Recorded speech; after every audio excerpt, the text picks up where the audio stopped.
You're watching Poindexter Lounge. You already know. You're watching Poindexter Lounge for the unity. Hi, you're watching Poindexter Lounge. I'm choking on chicken. Why don't you set aside an hour or two? We'll have a few drinks and a cup of coffee. I don't drink. And now I'll make the point better. This joint's clever. In the lounge with Poindexter. So Poindexter Lounge, you know that we can get it in. And now I'm headed up like I'm Led Zeppelin. Hi, you're watching Poindexter Lounge. Do you like nerd stuff? Yeah? Then you'll love this. You never know what might happen or who might show up at the lounge. Yo. Hey, yo. Hey, yo. I just want to thank you for being here and being my friend. It's always good to have someone you could count on. And I'm glad you're that for me.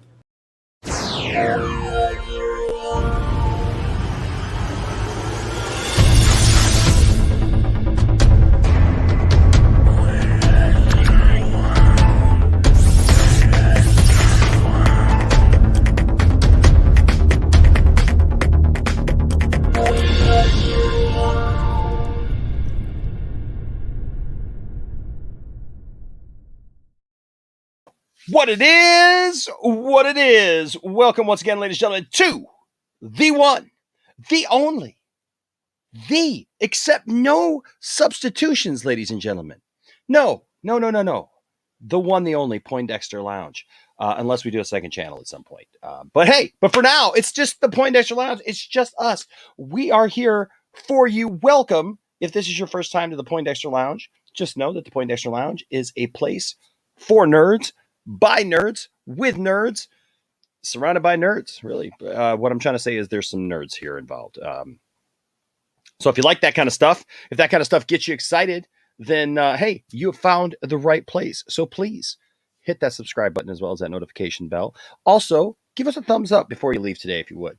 Let people know that you like the content that we're giving you. We are back, baby. We've been gone for a week, but we have hit the ground running, and we are back at an earlier time tonight. I know, right? It's crazy. It's Monday. It's Labor Day, and you know what?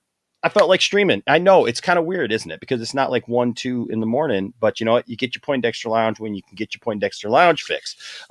So welcome. I'm so glad that you are all here with me. We got some topics. We're going to go through some stuff. I don't look for this to be like a 4 or 5 hour stream, but we're just going to have some fun. We're going to talk about some stuff, review a couple of things that I've watched, a couple of friends have watched over the weekend, and we'll see where it goes. And you know what? You know who makes this the best is you guys. You guys in the chat. You all make this this show every time we go live. You guys make it awesome. So please keep your comments coming. We'll pull up your comments and all that stuff. And also, I want to say a special thank you to all of our patrons. Thank you all for all that you do. I think there's like a couple more I got to get up here. So I do have to update this. I just updated it like last week and then or the week before, actually, before I left for vacation. So I got updated again. And then, of course, all of our members. Thank you all. I have to update this as well. But thank you for all of our members. If you're not a member, hey, consider membership. You know what? It's super easy. It's super simple and it's super cheap. And it's just a great way that you could support the channel and help us out around here, do what we do, keep the lights on, help us update our systems and everything. And also, of course, thank you to everyone who gives super chats. You know, nobody's ever expected to give. We're just glad you're here. But we are grateful to you. So thank you so much for all that you guys do. All right. I do want to say congratulations. And I got to bring this back up here. I'm going to bring it up and... Well, I can't bring it up on my screen. Okay. But I do want to say congratulations to Symbiote Sam. He was our winner of finally. I know, right? Dang, it felt like forever that we were trying to give this thing away. So Symbiote Sam, we were going to get this in the mail for you tomorrow. Everybody that I owe stuff to, you will be getting it shortly. Okay. So I appreciate you all. There it is. Symbiote Sam won that. Our next giveaway is this puppy right here. Watchmen. It's Watchmen. You want this? I want this. I don't even have a copy of this. This is amazing, though. This is good stuff. So if you want a copy of this, if you want this, all you got to do is either be a member be a patron or give a super chat at any point in time, and you are in the running for this. And we'll get this out here in the next week or so. So that is that. Just a little way for us to say thank you, because we appreciate you guys. And so that's what that is. We're not trying to buy your love. We're not trying to buy your affections. We know you love us, and we love you too. And that's just our little way of saying thank you. Okay, so that being said, we do have some stuff to talk about tonight, and I do want to get through it. But hey, what's up, Anchorman? He says, hey, Nash, I'm currently writing a parody of an episode of Beavis and Butthead, and it stars me and my friend, and I call it Leave It All to Scott. Nice. What's up, Black Ops? We might be talking to Black Ops tonight. What's up, Bradley? Thank you for the virtual hug. I appreciate it. I can get that out. Appreciate it. What's up? Kevin Wagner says, hello, everyone. Just subscribed today. I liked him when he came on Matt Jarbo's show. Thank you, Kevin. I appreciate that, man. That's awesome. See, that's what we do around here. You know what? We support other channels. Everybody that you see on here pretty much has another channel, and we support them. And we love it when other channels support us too. And I know later tonight I'm going to be on Pop Culture Corner, and so look for that. But thank you, Kevin. Really appreciate the sub for sure. We appreciate each and every one who subs. And also, quick little thing. Y'all make sure you're still subbed, because we've been having this issue. I am working with YouTube, trying to work with YouTube. I'm trying to get them to acknowledge there's a problem, because we've had a little bit of a problem with our sub counts. And look, I really don't care about sub counts. What I do care about is when people like, RJ and William, who are regulars here on the channel, and they interact with the channel. They're members of the channel. They're on the channel constantly.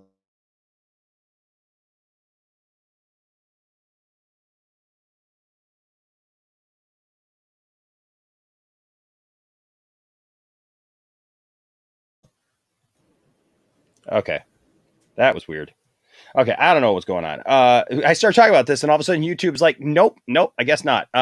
So here's the thing. Our friends are part of this channel, and when they start telling me, hey, I got unsubscribed, that's an issue. We got to deal with it. And so, yeah. So I appreciate it. Please and other people have told me that they've been unsubscribed, and that's when it starts bothering me, because our friends are being unsubscribed from the channel, and I don't know why, and there's nothing I can do about it. And so that's what I'm trying to get YouTube. You hear me. I'm not griping and complaining about it because I'm like, oh, I want the sub counts. No, I want everybody to get the notifications. I want people to get notifications of when we go on. So for sure. Anyways, what's up? Benimus Prime says, what's up, Poindexter Lounge? Just got back from Shang-Chi, and it was awesome. We're going to talk about Shang-Chi today. Anthony Grigsby's here, says, hey, Enosh, and everyone in the chat. Darkstar the Terminator is here, says, sup, Enosh, hope your day has been going well. It has. I got to sleep in today. That was pretty cool. Alex Brunner says, what's up, Enosh? What's up? Adam Burke says, what's up? Going to stick around for as long as I can, since it's nearly 1 a.m. here in the UK. See, you're on my schedule now. See, so you get to experience what I experience usually doing these things, because I'm Eastern Standard Time. So what's up? You do suck. Uh-oh, my cat just threw up. Well, maybe clean that up. What's up, CAS Graphics? What's going on? There's a member right there. Thank you, CAS. Appreciate you. Hello to you. Hello to Bradley. Hello to Hayton Nate. Says Enosh, Bradley, Jimbo, Caleb with a K. What up? Senior Nerd. What's going on? Says a lot more fun show tonight than last night's, for dang sure. Yeah, you know what? We had to take care of some business sometimes we have to take care of some business, and we do. What's up, Johnny Gamble? There's my bud from across the pond. It's from across the pond. That's so stupid. I don't even know why I said that. I think I was thinking of our friend there in the UK. No, he's not across the state. He's across the mitten from me. He's over on the other side of the state from me. So yeah, he's over there in H-Bart's territory. What's up, Johnny? I love this guy, man. I love Johnny. I wish I could see Johnny more. Johnny's one of these guys that I've known for a long, long time. Back in the day when we didn't have things like YouTubes and stuff like that to go watch, we had what are they called? Discussion boards and stuff. And that's how Johnny and I met. Good guy. What's up, Zip Havoc? Zero chance of zero. Zero chance that Mike Zero is going to show up. Yeah. So, you might be like that one guy, like, I'm leaving. Bye. What's up, Bradley? What's up, Sean C? There's another member right there. And Zip Havoc is a member. What's going on? TW McKay in the house. Didn't read stream. Hello. I think he's meaning LOL. Let's see. What's up, Andy, over there on Twitch? Good to see you, Andy R. Over there on Twitch. Let's see. Anybody else here? What's up, Lewis? Good to see you, Lewis. Caleb's in the house. Yes, Lewis is also a member. Thank you, Lewis, for your support. Appreciate you, man. Appreciate you. What's up, Jared? Going strong right there. Yep, absolutely. We are family here, so appreciate all of you. Let's see. Yes, it is nice over there, man. It is nice over there where you are. It's nice over here, where I'm at too. What's up, Paratosh? What's going on? Good to see you. Liam's Movies.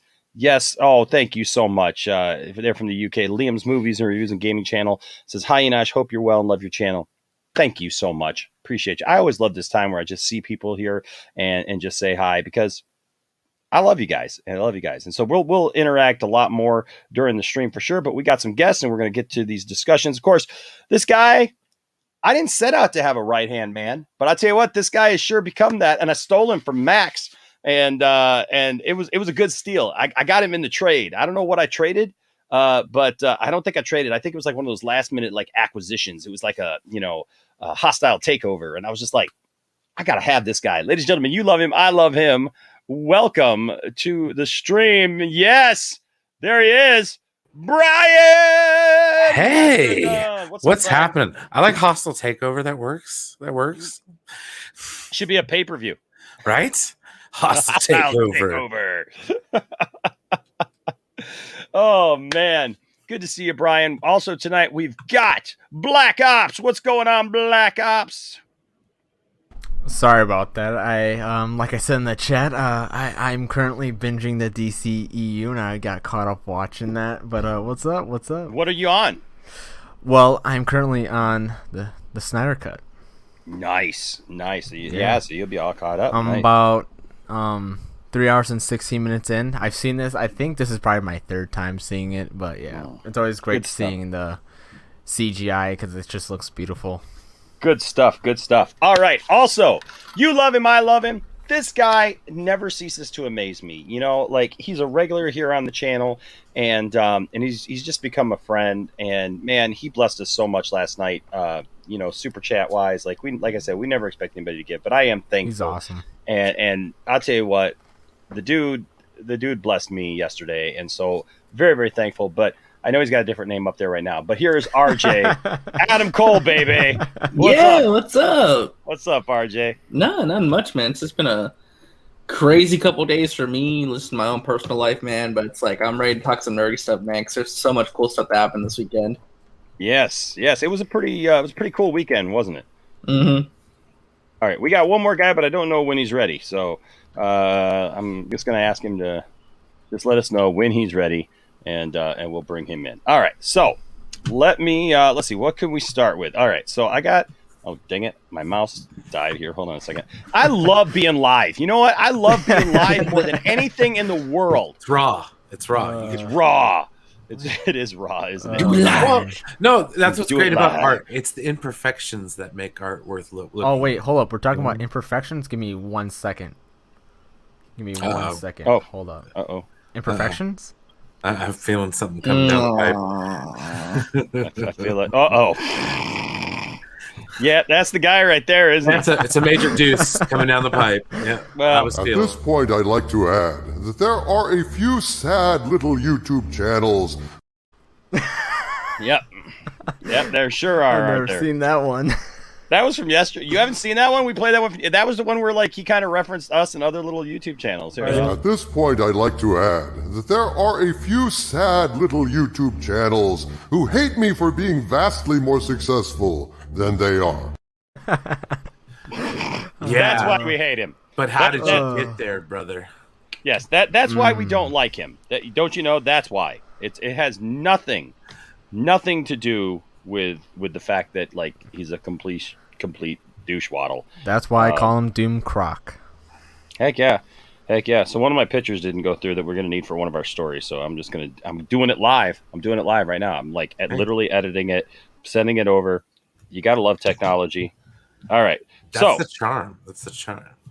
Exactly. All right. So, talking about the Snyder Cut, right? I mean, like, there ain't it. Well, I don't know about the Snyder Cut. Some people might get a little ticked off. It's not. Okay. Well, first of all, welcome Metaverse. What's going on, Metaverse? What's going on, y'all? RJ, I see you're happy about some things that happened last night. This has been a great weekend for me, man. I feel that. I just can't get over. Oh my god, I'm like trying to do my thing yesterday, and then all of a sudden Twitter's blowing up on my phone. I'm like, what the hell's going on? I just checked my phone real quick. I'm like, oh my god, like everything happened at the pay-per-view. Oh yeah. We're gonna talk about the pay-per-view, but I mean that's gonna take a little while. So we're gonna go a couple little things first, and then we'll get to the pay-per-view because the pay-per-view. Holy crap, right? Mm-hmm. But first, you know what? It's Snyderverse-esque. It may not be the Snyder Cut, but some people will argue, I know, whether it really is or not. But we got these pictures over the weekend. Gosh, I love it. I got the black suit, and I just saw that a little bit ago again in the movie, and oof, God, the black looks so sleek on Superman, and it does here as well for Aquaman. Is this like a stealth suit? Yeah, they're calling it a stealth suit. Yeah. Yeah, they're saying it's gonna have like camouflage abilities. It kind of reminds me of like Winter Soldier when Cap had that stealth suit, you know. But it makes sense to reveal it now because it seems like they're going to be doing a lot of outdoor shooting, so they want to reveal the suits now, like official pictures before it leaks, which is good. You know, get ahead of the leaks. Yeah, so, for sure.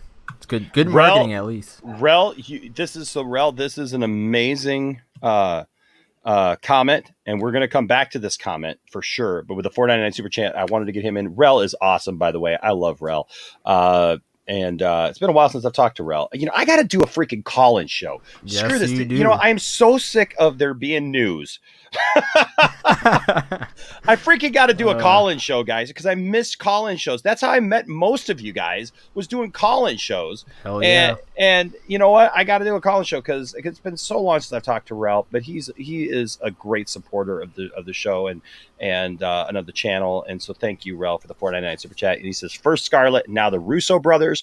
Ray Fisher's accountability over entertainment is influencing others to not back down from the big wigs. We'll get into that discussion. We'll definitely get into that discussion. I like this suit. I saw some people complaining about the blue suit, and I was like, why are you complaining about this suit? And they're like, well, it's blue. You see, why do they got to ruin it? He just got the orange suit finally, and now you're ruining it. That he finally, well, okay. I will say this. Blue, but it has some black overtones. I'm seeing it now since I pulled it up full screen because I was just looking at my tiny phone. Yeah, it's definitely blue. It's definitely blue. And see, here's what it is. You all do know that like Aquaman had a blue suit for a long time, right? Mm-hmm. It's too much like Snyder. It's depressing. Stop. I'm not watching this.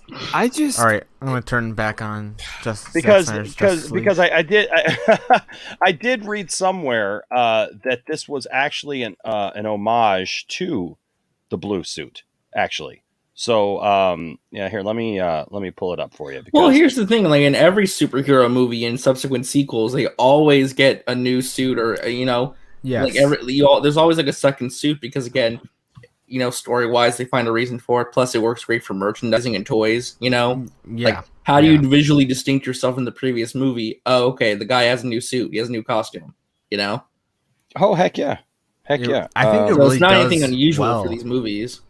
Like it looks very good on him too. It makes his highlights in his hair pop. It looks very nice with Jason Momoa.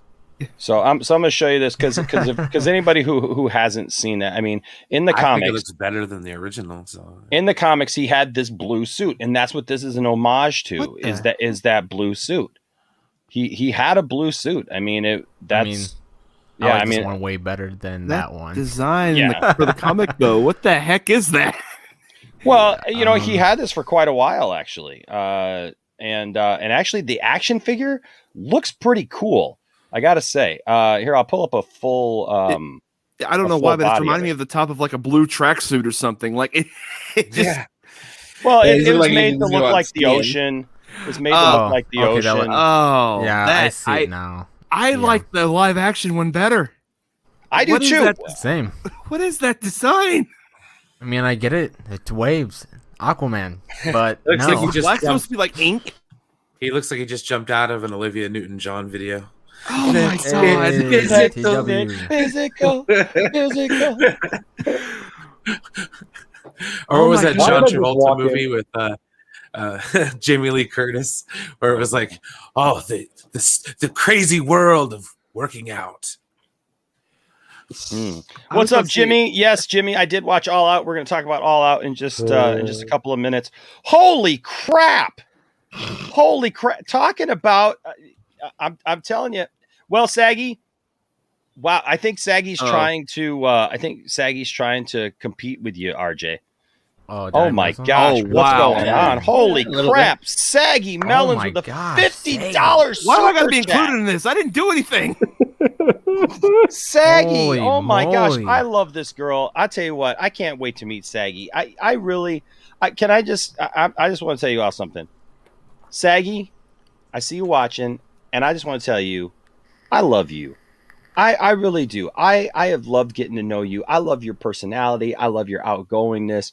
I love the fact that you speak your mind, and I can't wait to meet you in person one day and give you a great big hug. I really do. Wow. Saggy here with a $50 super chat says, Jingle bells, RJ smells. I think it's supposed to say Brian ran away. Jimbo screams and Meadow leaves, and Enosh just yelled, hey. I think I'm more upset that she found a way to accurately, like lyrically, find a way to include all of us in that. I'm crying here. I'm Pisses crying. me off. It's working. Like, that's clever. Saggy. Thank you, Saggy. Oh, man. You really got Enosh there. Yeah. This is what's up, Saggy. party people. Whoop, there it is. I thought you knew. Hi, my name is Slim Hi, my name is. I love how this whole comment is like, yeah, it's just song lyrics. It's just song lyrics, right? You know, whoop, there it is. Whoop, there it is. It's Thought you knew. Hi, it's my like one of name those Billy Crystal medleys. Right. Hi, my name is what? My name is who? My name is Shika Slim Shady. Slim. This is why I do my show at 1 a.m. because I'm fully awake. Slim Saggy. Wake me before you go. I love you, Saggy. You're awesome. You're freaking awesome. Great. You're amazing. You're amazing. You left out one song. You're simply the best. Oh yeah. Heck yeah, she is. Well, you know what? She gave us a medley there. We've got a medley of Saggy here on the channel.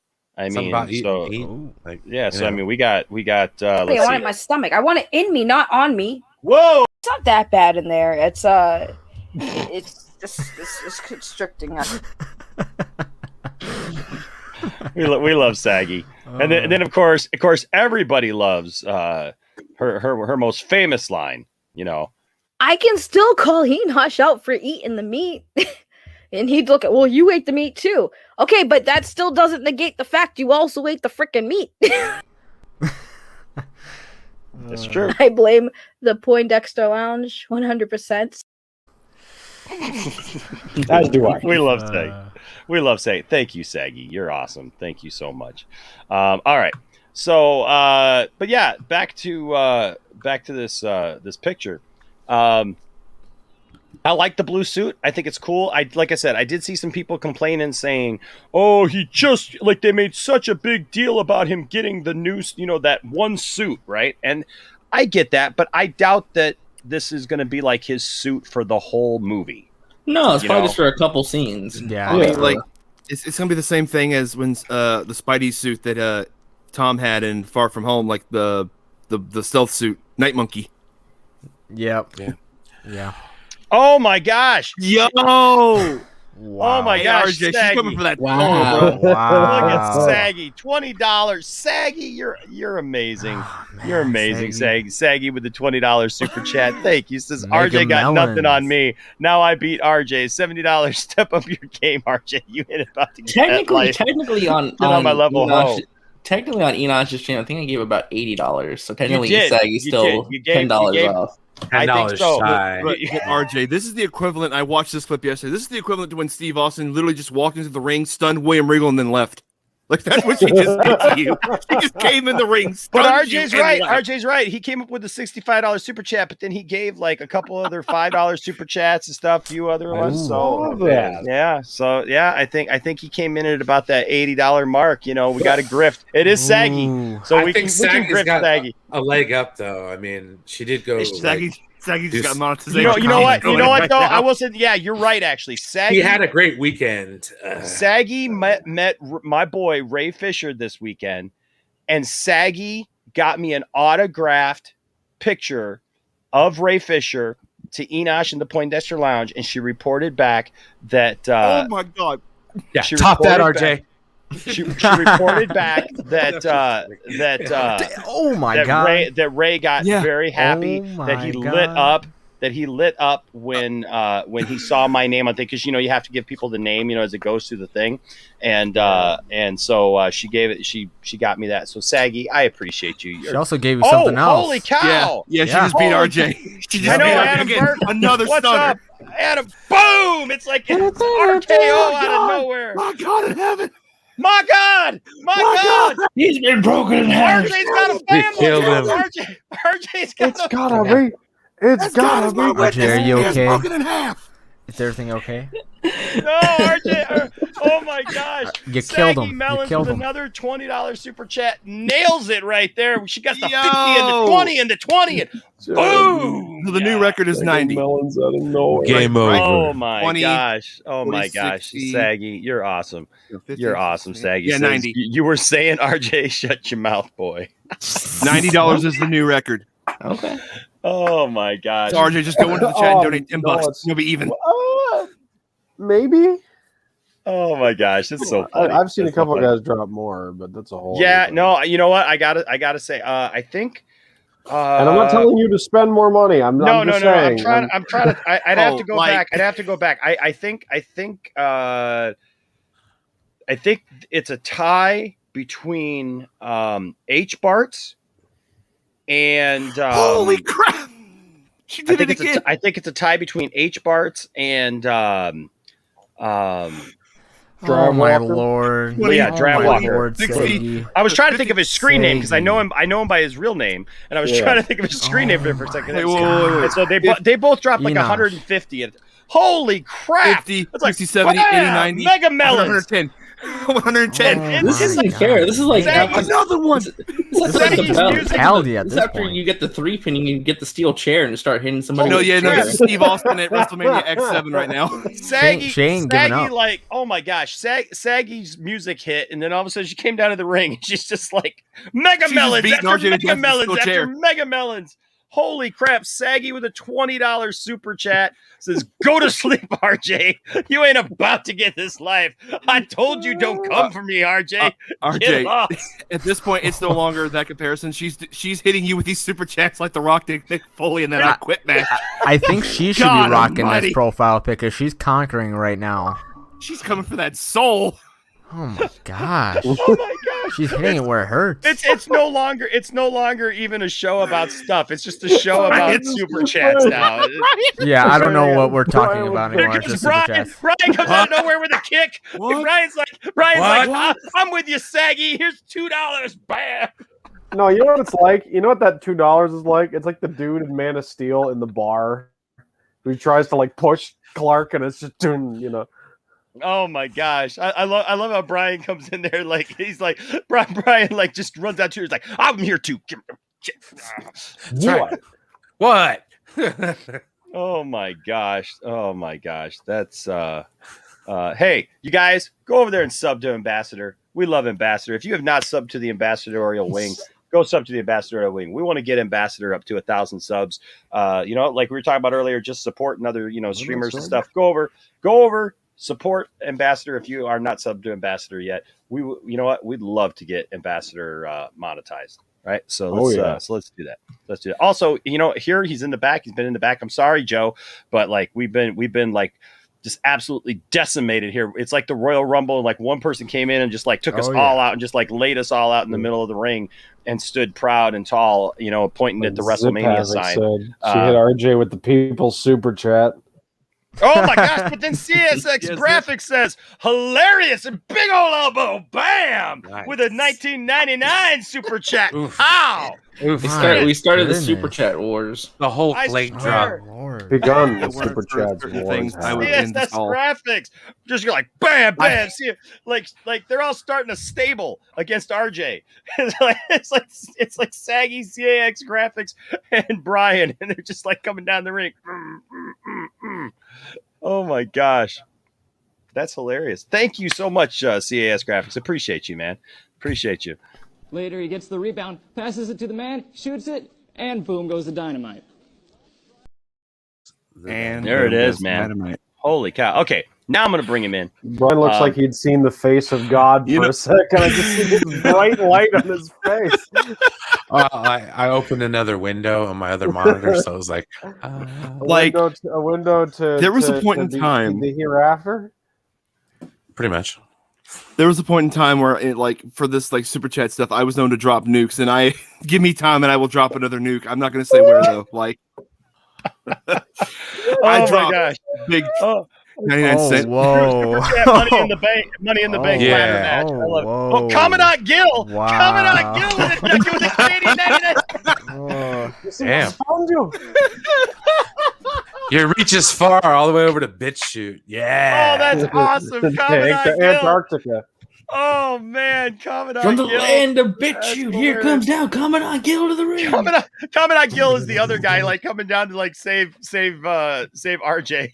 These are just like Dusty Road style run-ins. Every last one of them. It's like, oh, he's coming in with the nightstick. Well, Oh, every 90 seconds, there seems to be another one. So there we go. I'm just gonna bring in Krazy Joe. What's up, Krazy Joe? Hey, what's up, man? Fresh from Dragon Con, you are? Yes, exhausted. Absolutely exhausted. You know who's not exhausted? And she's here to fight. Ladies and gentlemen, the woman herself. Oh my Saggy God. Melon! Oh boy. I just came to make sure that there was a body for me to take with me, because that's why I paid to take RJ's Saggy, body. there is no body left. All you can have is his soul. That's all that's left of this man. We had this, man. Let her cut a promo on this panel. I have not done anything. I'm innocent. It is a party tonight. $65. I did not realize. RJ? Yeah. I saw it. I saw you. I saw you no. flex on me.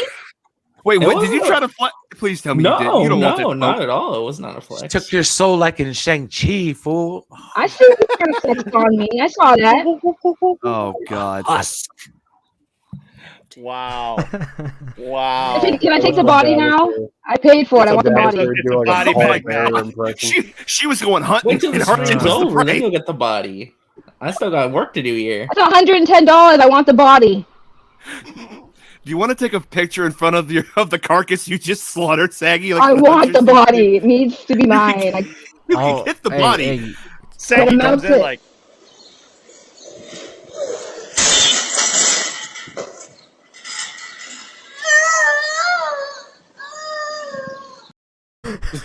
That's how RJ's feeling internally. Nah. Oh man. Yo, this is insane. Dang. Somebody come get her, she's dancing like a stripper. Hey, somebody come get her, she dancing like a stripper. That's the worst thing ever. What man. the hell was horrifying. that? I don't even. Hey, RJ, forget the topics. just Let's just keep going with this. RJ. No, that's Saggy's fault. I have so many questions. That's Saggy's fault 100%. I blame Saggy Melons 100%. I do. Oh man. Oh man. Sag. Okay. Well, real quick, Saggy, you did get. So we're going to take a detour. So we were talking about another, good-looking man here, with Jason Momoa and his new digs and everything. But Saggy, you did get to meet our good buddy Ray Fisher this weekend. So I did. Tell us how that went. Well, it was great. We didn't have too much time. Thank God I got a bunch of stuff for him to sign, and he's a slow signer, so it worked out because we got to chat with him for a little bit. But yeah, it was crazy because when we finally came out, we were just like, oh my god, that's him, he's right there. And he's right next to Michael Rooker and right next to Lana, I don't want to butcher her last name, the beautiful woman who played the evil queen on Once Upon a Time. He was right next to them. And we went up there and we saw him. And he, as soon as he saw Poindexter Lounge, like, he looked at us kind of funny, like, wait, is this? I think he thought at one point, I think he thought Ty was you, and he's probably like, wow, I thought I should be a little taller. Like, he looked confused at first. He's like, wait, Poindexter Lounge, and I'm like, yeah, we're friends with Enosh, and we were like, we're buddies with Wayne and stuff. He's like, oh, no kidding. And he was like, you could see like his lights glow, and I looked at him, and the one thing I wanted to say to him was, as soon as I found out he was in Boston, I was like, Ty, we gotta go. So we went there, and my whole point was like, I wanted to thank him in person. And I went there, and he said, thank you guys. And I said, well, that's kind of why I came to see you, is because I wanted to say thank you. And the moment I said thank you, you could see, because he had a mask on, but you could see it in his eyes, right? The way he looked, like he smiled, like, you know how you can tell when people smile with their eyes? He was smiling with his eyes the whole time. And he was just like, no, thank you guys. And he's like, you guys are the ones, who got the movie out and stuff. And even though I knew what he meant, he wasn't talking about just me and Ty. He was saying in general, like all of the fans that got that movie out and have been supporting him. That was a thank you to everybody. And he was, oh my God, he's beautiful in person. But besides that, he was just like, you can feel his energy, very positive, very polite, very kind. He's just so sweet, and he's very real, very very compassionate. He just was really really cool.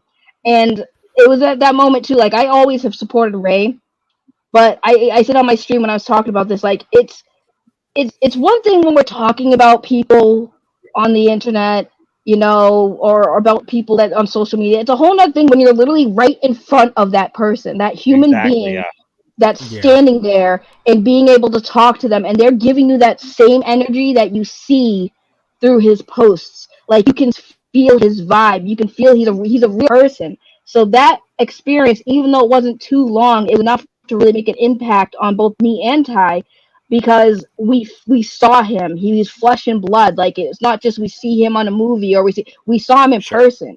And it was just so awesome. And yeah, like, dude, when he saw Poindexter Lounge, his face lit up. Like, he was like, oh, wait, what? Poindexter Lounge? Hey, yeah. He was so excited. And you could just feel it. And yeah, he's just awesome. That's awesome. I'm really, really hoping our Motor City Comic Con, they already have like a lot of really great people lined up, but they saved a lot of the big ones for like the last couple of weeks, and all of a sudden they just start dropping names. They're always known for doing that, but they've really stacked it already. And I've reached out to them and everything, and I told them, I said, you really should get Ray Fisher and Ray Porter, because they're out doing, the cons right now. They're out, with people and stuff. And it'd be awesome to see them at Motor City. I really hope they do. But Saggy, you're awesome. You're awesome. No, yeah, I was, when I was sitting there too, I thought in my head, I was like, oh wait, I gotta get something for Enosh. I was like, so yeah, as soon as I thought of that, I was like, oh dude, I can't come here and not get something for Enosh, because if it wasn't for like you honestly, I wouldn't have even knew who Ray Fisher really was, And I had to. It was the least I could do. Like, I wasn't going to take the opportunity and not get you a signed autograph. And he went extra with it, too. He didn't just, because we had to put down stuff for him, like, that we want him to put on it. And when I realized that, I had it first say, they're like, well, who do you want him to write it to? And I was like, oh, Poindexter Lounge.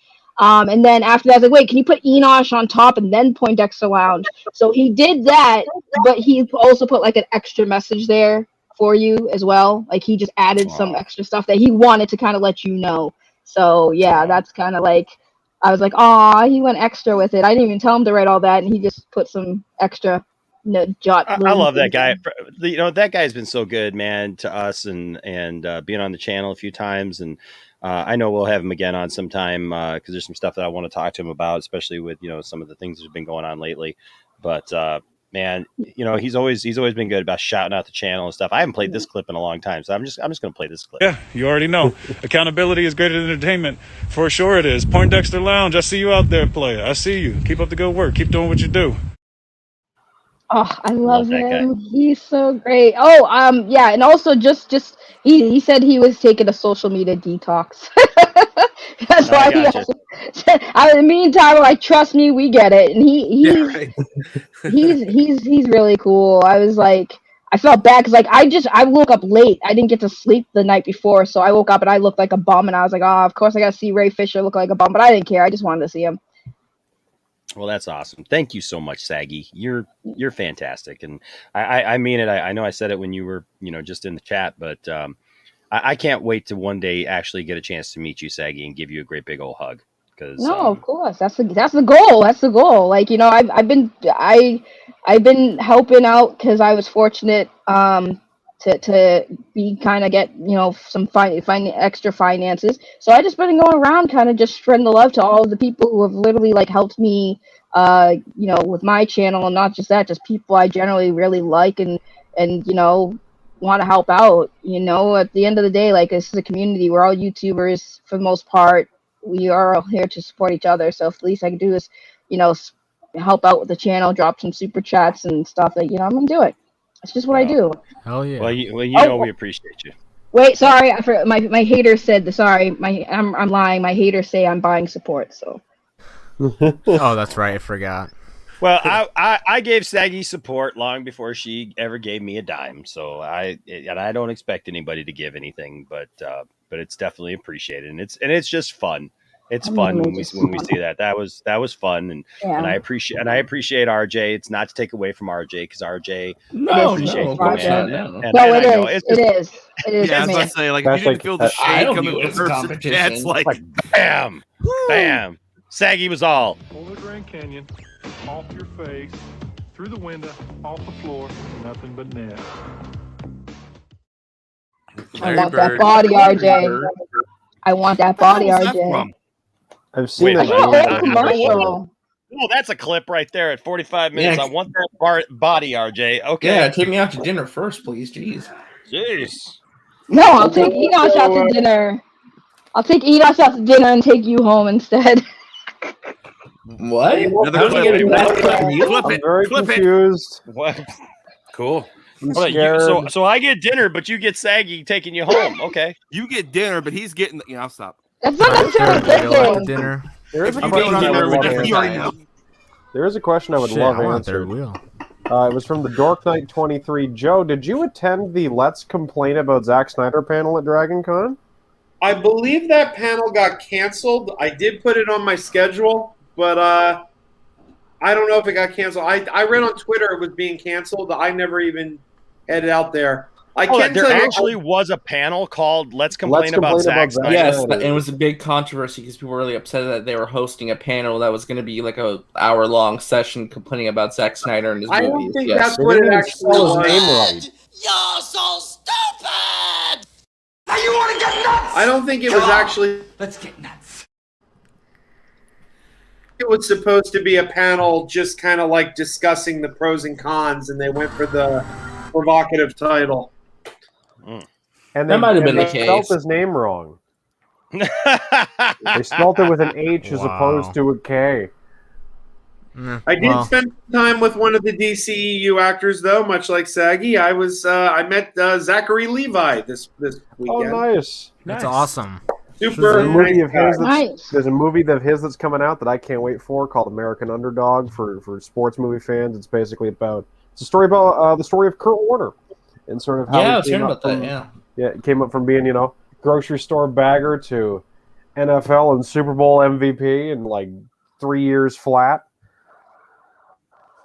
So Saggy, if you take me out to oh gosh, hold on. Commandant Gill says I was moderating the panel.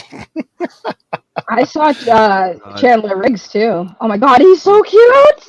Chandler Riggs. He got so tall. He is tall, and he's an adult now, and it was so weird because at first I was like, "That's Chandler Riggs, really little I remember Carl, going to conventions. Carl and I was like, Grimes." Yeah, because I remember going to conventions in Phoenix, Arizona. I went to Phoenix Comic Con. He was there. He was like 13, 14. I'm like, he's the same age as me. I'm like, what the hell? Yeah, I saw him and I was like, I have to see him and take a picture because like and get an autograph. 'Cause, like, you gotta love Lil Will. I hated Carl on the show, but I thought he did a really good job. And him being older and stuff is like cool that he's going to. Love you, Ambassador. Love you, Ambassador. Man, I love you, buddy. I hope you have a good night, man. So Saggy, if you take me out to lunch or take me out to dinner, do I get to pick where we go? Yeah. Because I got a great place. I What do got you a want, great place. Arby's? No. Oh my man, What? that's the Massachusetts accent right there. What? Arby's. Arby's. Arby's. What? It's Arby's. Arby's. Pronunciation. Arby's. So much. It ain't so much the pronunciation for me. It ain't the pronunciation for me. It's what they serve at Arby's. I got it. Okay. All over town, people are talking about the lunch trench. It's the ditch where you can eat your food. Looks really peaceful. It does. It does. I worked at Arby's for like a year and a half. Guys, I think I'm having connection problems. I don't know if it's my computer or the stream, but I'm on a really bad computer, so it's probably the computer. Yeah, I'm on a You laptop. sound fine. You sound fine. Yeah, you sound fine. Crystal clear. So what do you guys then think of the blue suit here that we got? I thought it was cool. Isn't it like a stealth suit? Yeah. Yeah, it's yeah, cool. stealth suit's gonna have camouflage abilities. Yes. I mean, it's cool. I mean, it's Jason Momoa. Okay, so let me I just don't see why Aquaman would need a stealth suit. I don't. When he has to swim up real silent like. Well, no, because either in the way, you're gonna water. make noise coming out of the water. No, because in the water, the blue reflection will help him be stealthy. Yeah, that makes sense. If using it underwater, of course. They'll just explain in the movie and it'll all needing, make sense. Like certain characters go into like, and I'm not saying Aquaman doesn't fight in dire situations, but like I just don't see him in a stealth. All right, wait. Go back to the last one. Enosh, the one with both of them side by side. Yeah, that one. I already noticed something about these costumes that's already the bulge is more prominent in the first image than the second one. Oh my god! You can Why see are you paying attention to that? because it's very obvious in the first Why aren't you picture. looking at like It's the the abs? stealth aspect, I was gonna guys. say the abs. You can't are go more into noticeable. battle with a huge bulge, okay? That's why it's called a stealth I mean, suit. they have the Battle of the Bulge, but I don't think that's what they were talking about. But no, Oh, honestly, God. how many times did they change suits in these damn movies? Zip, when we do it, we're gonna go to Vegas, man. We're gonna plan it in the next. Oh, it's happening. It's happening. Yeah, we're going to Vegas. Yeah. We're gonna go to the Sci-Fi Center there with William. Just let me know. We're gonna eventually pick a date. It'll probably. I'm hoping maybe next year sometime, and we'll pick a date. Hopefully, everybody can get cheap flights to Vegas. And yeah, Heck yeah, man, gonna, I'll go. We're gonna do I'll a be Poindexter Con, and Listen, I'm trying to do a saggy con, and we should Poindexter Con first. No. Pause. We could. Well, here's the thing. Why don't we just combine the con, and we could call it with something? It doesn't, Of course, this The Saggy Lounge Con. Come on, dude. Yeah, the Saggy Lounge Con, or or the Poindexter Melons Con. I don't know which one. Sweet! I would love to meet Cherie. Cherie, you're another one. You Yeah, I'll and Mary. drive to I Vegas. want to give you guys a great big hug. Oh my gosh! I want to see Mary and Cherie. I want to see them. Hell yeah! Yeah, it's happening. Those are my girls, bro. Those are my ladies. Aw, Cherie, you're so sweet. Aw. You're so sweet. I can't wait to meet your kids too. I feel the love. We'll have to plan something. We'll have to plan something real fun. And I can't believe that this is awesome. I love the idea. I'm feeling the love. I'm supposed to be going to Vegas in November for my birthday. Oh, really? Yeah. Toronto Freddy says he likes how the boots on the stealth suit are more streamlined. I mean, it's a very similar suit in a lot of ways. I mean, it just doesn't have the gloves, and the boots are more streamlined, but I mean, it's very much similar. The belt is Listen. similar. The belt is it's still got the Aquaman symbol on there. Listen, it's just a new suit. It's not the end of the world. It's not like he's never gonna wear the old suit again. I like the new suit. It's a good change, and if there's a reason for the new suit, like it's fine. I mean, Spider-Man has multiple different suits, and I did mention Iron Man has multiple different suits. Well, again, it's all for the merchandise. It's all for the toys. Ultimately. Batman has multiple different suits, so why can't Aquaman? Venomous. Are these same- I wish that Gil would show up. That would be fun. Are if these same Gil people showed up. complaining about the Shazam costumes changing? Some of them are, yes. How have the Shazam costumes changed? I haven't even seen that. They've changed dramatically. They changed them quite a bit. Yeah. But that's I like, like 'em, but you know Does what? Zachary have the cape now? The cape with the hoodie? That's boss. No, it's not the hoodie. It's not the hoodie. It's just a longer cape. They all got like ankle, like calf length capes, which is Plus, kinda, it's like it looks less like an action figure, more like muscular suit. Too. I have always thought that Shazam looked a little. It's kind of funny because I'm on the other side of this actually, because I've always thought, man, Shazam should have a longer cape. He always has that little tiny, cape, whatever. But it's not really a cape. It's like a drape. You know what I mean? It's not. I don't know. It's weird. Yeah. But once I saw him with a long cape like that, and they all have a long cape now, I was like, I don't know. I kind of would wish they just gave him the hoodie. And I like the hood cape. Yeah, it feels like the one that like Luke wears like as a Jedi. Like I just love that like add-on. I just think it looks awesome. Heck yeah. Okay, so somebody that I really like too, cape or no cape, is Mr. DL Vince. What's up, DL? Hey guys, what's up? Hey, man. You streaming early, Nash? I know, man. I'm trying something different, and it's working for me. It's working for me. What's up? I love this, man. It's the return of Tom Hanks Ballsack 69. Oh yeah, but he's hashtag the AMBW channel. There with a $10 super chat. Thank you, sir. Says Enosh, Tom Hanks Ballsack 69. Not a fan of the suit. Not a fan of that suit. We all know they're only changing it to sell toys. Also, what do I have to do to get Matt Jarbo to fart on his stream? Gas. Lots of beans. So I will say, you know what, they probably are doing to get toys, but you know what, Tom Hanks, I will say this, they don't even have to put that suit in the movie anymore to do toys, because look, if you look at Spider-Man toys, there's like a million different Spider-Man toys like that have never appeared in a movie, like they just make unique designs for toys. And that's not news. I mean, go back to like when Batman and Robin came out. I mean, you look at like the toy designs of all the different like bat suits and oh yeah. Well, you look at even when BVS came out, like they didn't actually put a villain out as an action figure, but they put out 5 different versions of Batman or something, and like a bunch of different versions of Superman, and then they made different Aquaman. So they made Aquaman without a shirt. They made Aquaman with his regular orange and yellow, orange and green. They made different versions of women. So they made the gold. They made silver, for the regular just kid action figures. So I get it that there are people, I mean, yeah, I'm sure, but also I'm sure that this does play a part, and I just think it looks cool because I think that it'll probably be a specific place in the movie. Like I don't think it's going to be the whole movie. What do you have to do to get Matt Jarbo to fart on his stream? Probably give him a lot of money, because he'll probably do anything for money. I mean, I do it for free. Shaggy did on this one. Yeah, he'll probably do it.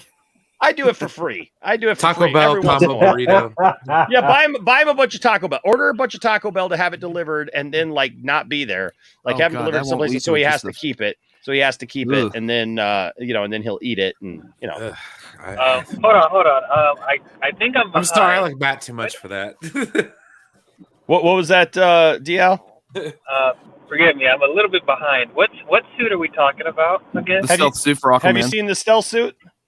Here it is. Oh yeah, I saw that. I liked that a lot. I thought it was really cool. I love You Do Sucks comment here. Aquaman needs that suit to hide from Mira. Hide, Jason. Hide, for the love of God. I made a joke when Dawson shared these photos on Twitter of like, he's like, man, I could see them doing the suit. It looks cool. And then I went, well, if you can see the suit, then that's not really doing a good job, is it? Not very stealthy, is it? Not very stealthy. Again, how stealthy can you be Batman standing has an in front entire of white suit? So like, how stealthy could you Batman- be standing on Tatooine? I mean, like, come on, like. I don't know. I don't know. I wonder if Lewis Jason Cox. hates sand. Lewis Cox with a £5 super chat. Thank you, Lewis. Says every MCU heroes have changed their suits every movie. I don't care. He's not wrong. No, he's not wrong. I mean, how many Mark they've suits changed. does Iron Man have? Like MCU version had over like 50. Yeah, that's the thing. When you make sequels, you always like do costume revisions, make the suits better, like Sure, change and I know, and I see what Saggy's saying here. You know, the COD piece looks a little different, but you know, I think in the end we can all agree with ACS. Like it's a massive thing, and so I want to see his thing. Oh my god! I was on a stream with him last week, and I literally told him that I think he's like a celebrity because every time you play that clip, it's like the best thing ever. Isn't it? Isn't it? Like I'm so glad he said that, Dude, and I'm so glad I was on that stream. I'm so He glad is I was on that. absolutely adorable, and I freaking love him. And every time I see that clip, I'm like, "You're famous to me, dude. Like, I don't care if anyone else. You're famous to me." When Enosh plays that clip, like, I'm literally fangirling. I was like fangirling over him that whole stream. Exactly. So there you go, AC. You're famous, man, and I'm gonna kick your butt in fantasy, but what? that game. Double dribble. Double dribble. I feel like the basketball game where you can cheat. I love that game. Dude, Batman Forever had like 3 suits in it. Batman and Robin had like 10. Okay, the bat suit evolved from Batman Begins to Batman The Dark Knight Rises. Okay, I mean, come on, people. Like, you ain't wrong. I want Christopher Reeve's suit on Superman, and that is it. Okay, sorry, Brandon. Sorry, your suit sucks. Sorry, Henry. No.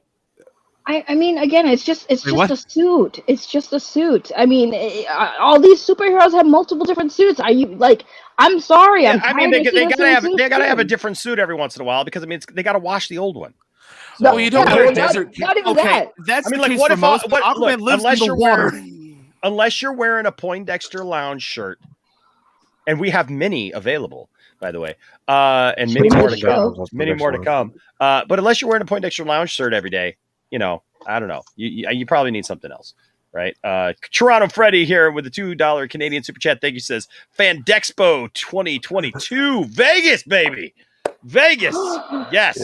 Can we do? Listen, I'm serious. I want to meet everybody, so I want to have like a little con. Can we do this like for real? I will help plan it. I am serious. You know what we'll do? Well, you know what we'll do is behind the scenes, we will put together a council and we will figure it out and like have different days. Like we'll do it over maybe a couple of days in Vegas, and then like everybody can have their time to do something, and you know. I mean, I was born and raised in Vegas. All my family's over there. This is gonna be super easy to go. I mean, over. I don't know if you guys checked out like when me and Zeverfett and ACS and you know Dawson all came here. You know, when they came here, like we did a big show here.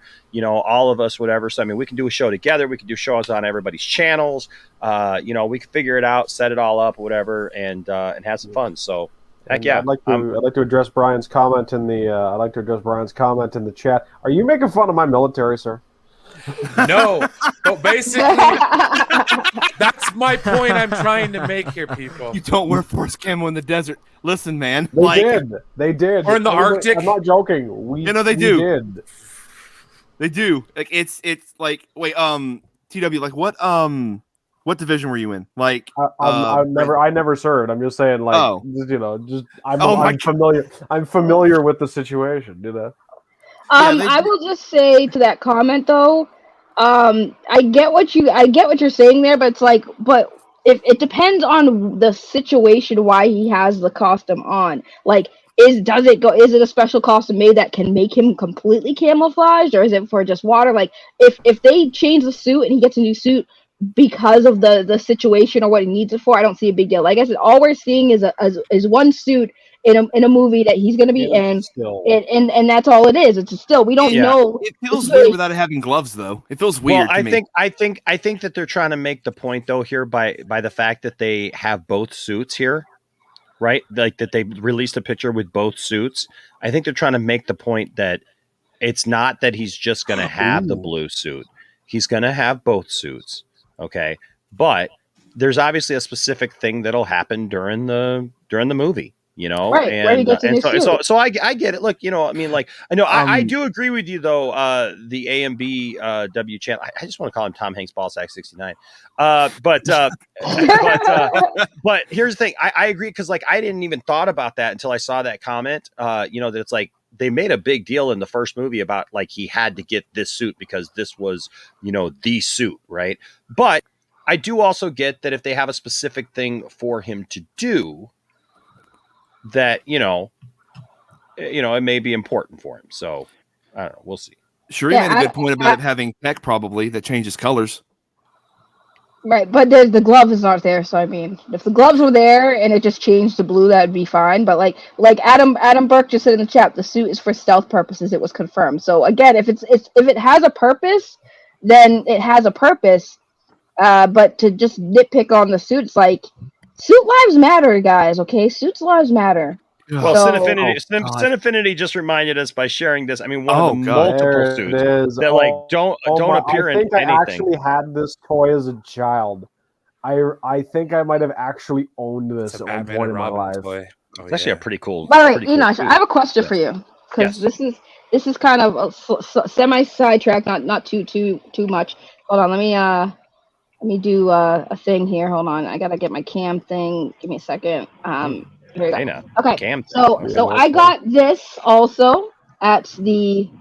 Oh, nice. Yeah. Oh, yes, very nice. Oh, yes. so cool. But I just wanted to point out at the back of this box, right? So like you have Superman, and this is from the movie, okay? Because you see Ray Fisher here. Yes. Yeah. And then you see him yeah, here. that's so the, this that's is, the Mattel ones. Yeah, that's because Right, that right. was So- one of the last things that Mattel did before McFarlane took over the license. Okay, Yeah. so you see that kind of looks like Henry Cavill, sure. I mean, Batman has a mask on, so you can say that's Ben Affleck, cool. Flash, same thing, mask on, you can see, you maybe sell it's Ezra. But, like, and then there's Jason Momoa, right? That looks like Jason Momoa. Actually, I would say that's better than the McFarlane version. Okay, but that looks like Jason Momoa, right? Yeah. Okay, so what did they do to Ray? Like, what is this? Oh my god. It looks What like is Wayne that? T. Carr is who it looks like. Yeah, it does look more like Cyborg. Wayne T. Carr. Right. I'll tell you this: the McFarlane ones look so much better. Right, but like, look, why does Ray look like that? And then we got Gal Gadot, who also doesn't really look like Gal Gadot. No. It looks just like a so it's like, why did they get like Jason Momoa kind of right, and then like you get like just a random guy that looks nothing like Ray Fisher at all? I don't know, but I'll show you this. I mean, Like this is the very- new McFarlane one, and way Hold on, let me see. Let me take my screen Way off. better.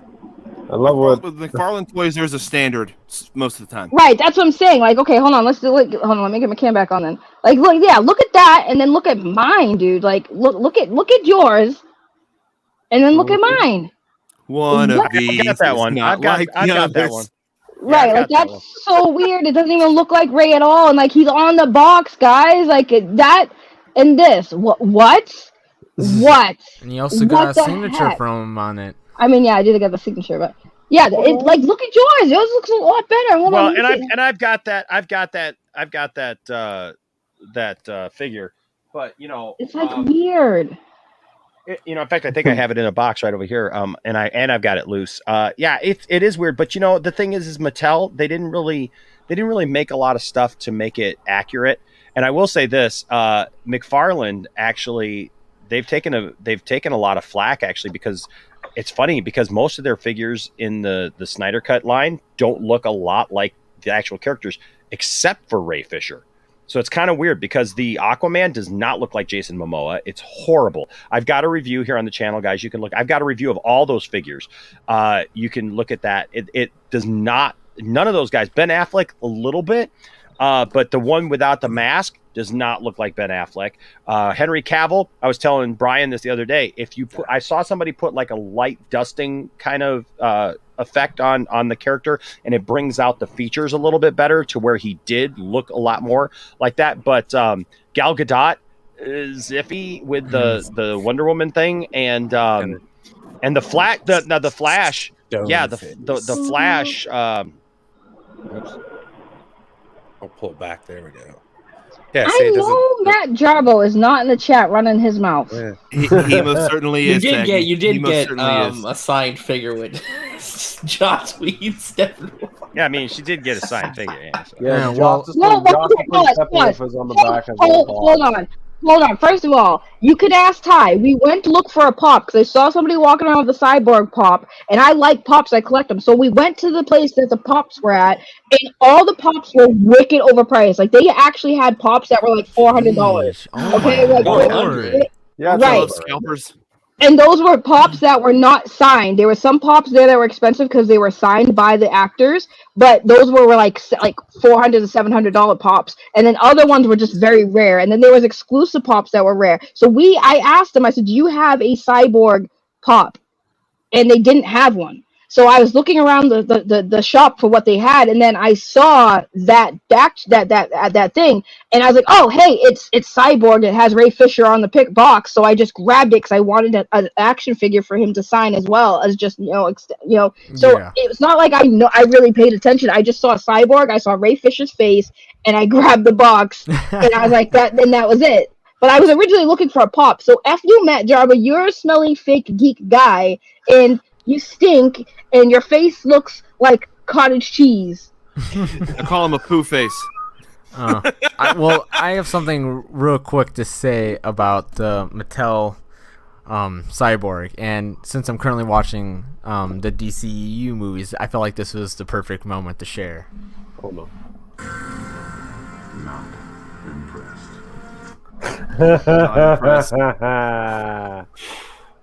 Well, I'll tell you who's not impressed is the Russo brothers.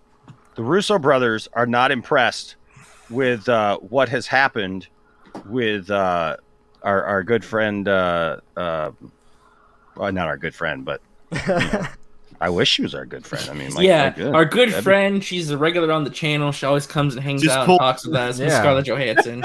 Scarlett Johansson. That'd be kind of cool. But the Russo brothers are right. The Russo brothers are not happy right now with Marvel. Well, it's more specifically Disney, though, not really Marvel. The one on the left, the one on the right never looks happy. He's always making those serious faces. Like it's just like a mugshot. Yo, he's like staring down. He's like, "You talking to me right now? You taking my picture? Who gave you authority?" Joe Russo's got the look of, "You will not survive this day, Mr. Bond." You know, like that's what the look I will is. kill off your character right now. You look at me that way again. Right. Well, let's take a look. Let's take a look because I mean it's a story that's been kind of brewing here the last couple of weeks. It says in the wake of Scarlett Johansson's Black Widow lawsuit over Disney's switch from a theatrical only to a hybrid day and date release, it appears the move may have upset another working relationship. The Wall Street Journal reports that Avengers Endgame directors Joe and Anthony Russo were in talks to return to the Marvel Cinematic Universe. However, negotiations hit an impasse amid the Johansson dispute. This reportedly led the director duo to harbor their own concerns about the new film's release model and their potential compensation. What film it might be is unclear, though they have expressed interest in a potential Wolverine film or a Secret Wars film. Johansson's lawsuit is expected to go ahead with arbitration unlikely. The Russos aren't necessarily big screen only hardliners like Patty Jenkins recently revealed she was, but the pair released the Apple TV Plus's film Cherry earlier this year and have wrapped the mega budget The Gray Man for Netflix. They also produce the Extraction franchise for the streamer. Great movie, by the way. Extraction was really good. Isn't Cherry the one with Tom Holland? Tom Holland, yeah.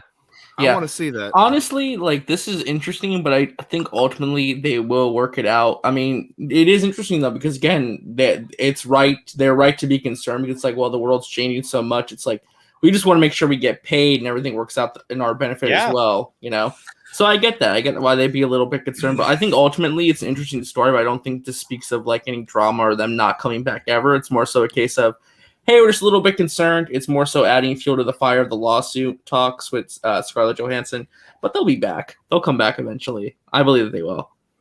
No, for me, this is just I'm sorry. That's so out of touch. I'm sure they know what's been going on in the world.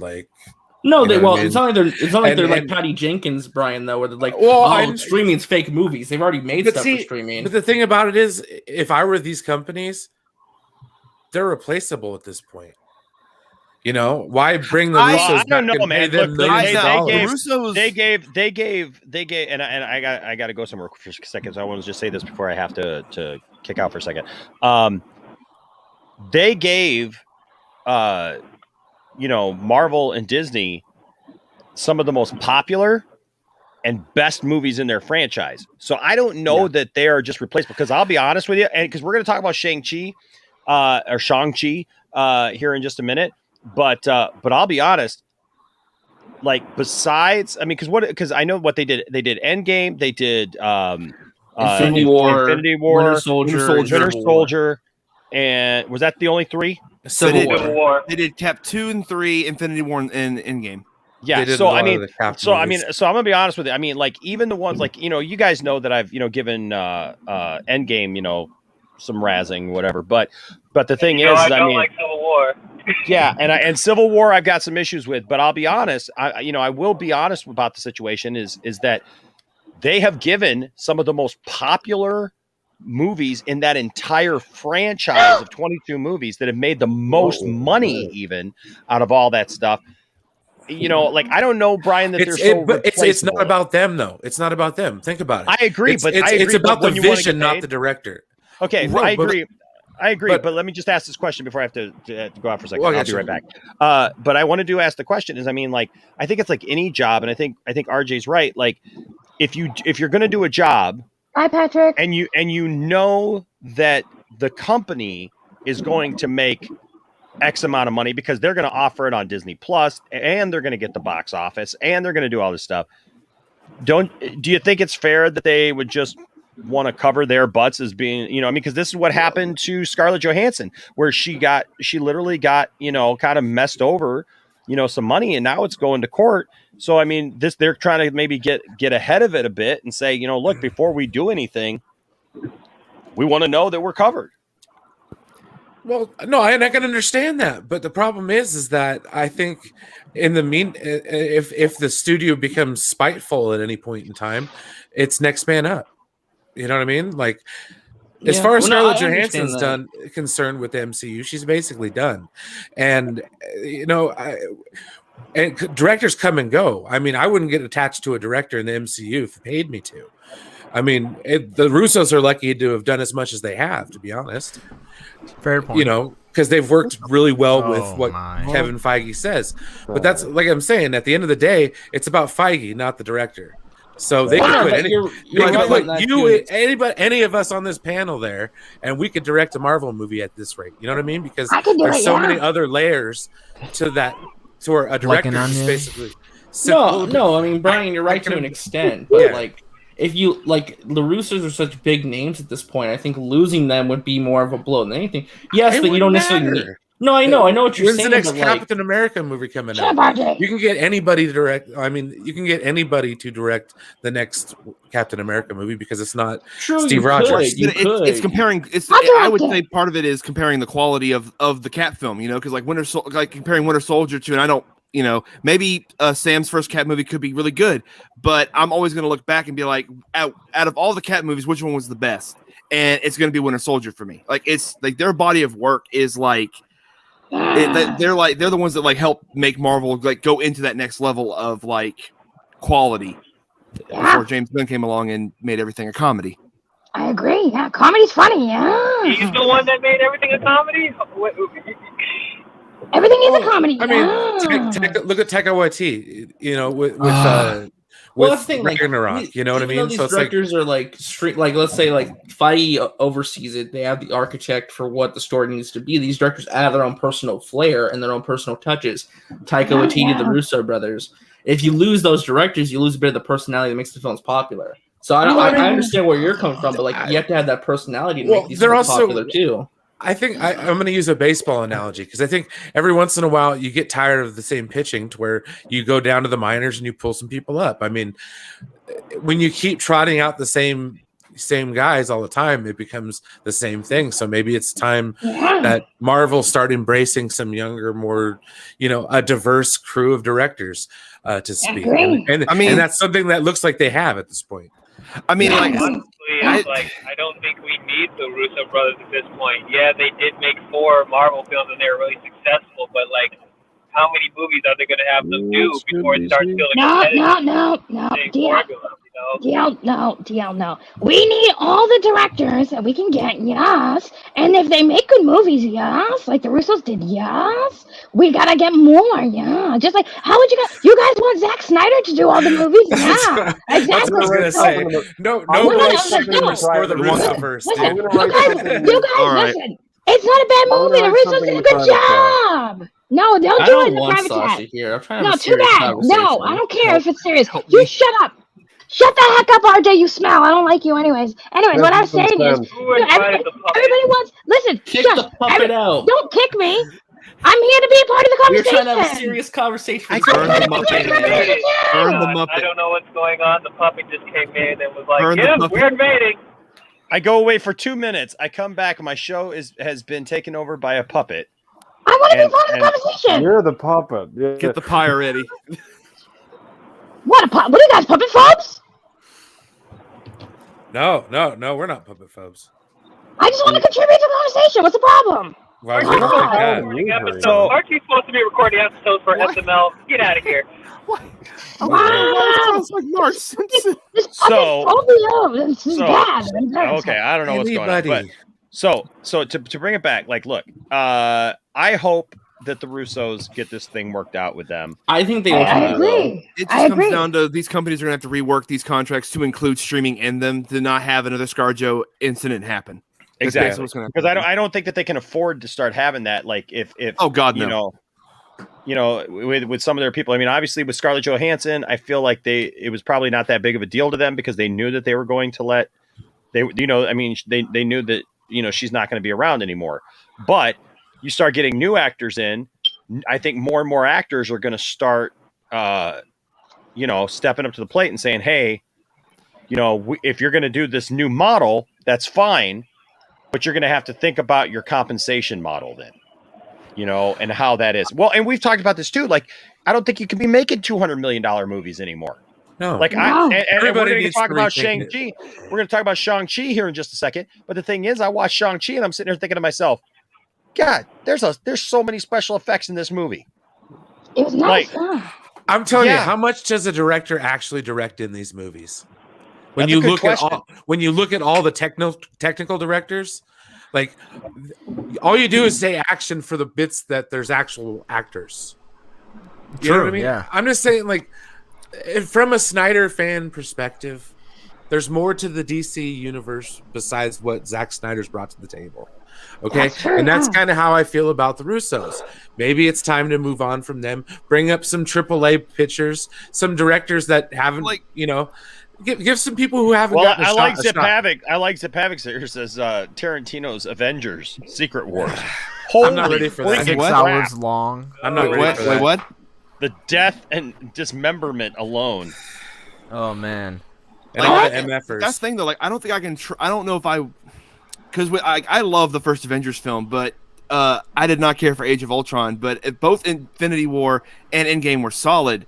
The Russo brothers hit 2 out of 2, whereas Josh only hit 1 out of 2. I don't know if I can. I don't know. I see that the Russo brothers know how to juggle a ton of characters into one movie. That's They're what I'm very saying. good at stuff. I don't know if another director can do what they did with all the characters that No, they're really good at juggling. They could. Another director could, yeah. Why not? I mean, I think creative freedom with these directors is fine, but if the Russo brothers made a good movie, then I don't see why they can't make more good movies. Just like if Zack made a good movie. Everyone wants Zack Snyder to continue the Snyderverse, right? Why? Because you like what he does.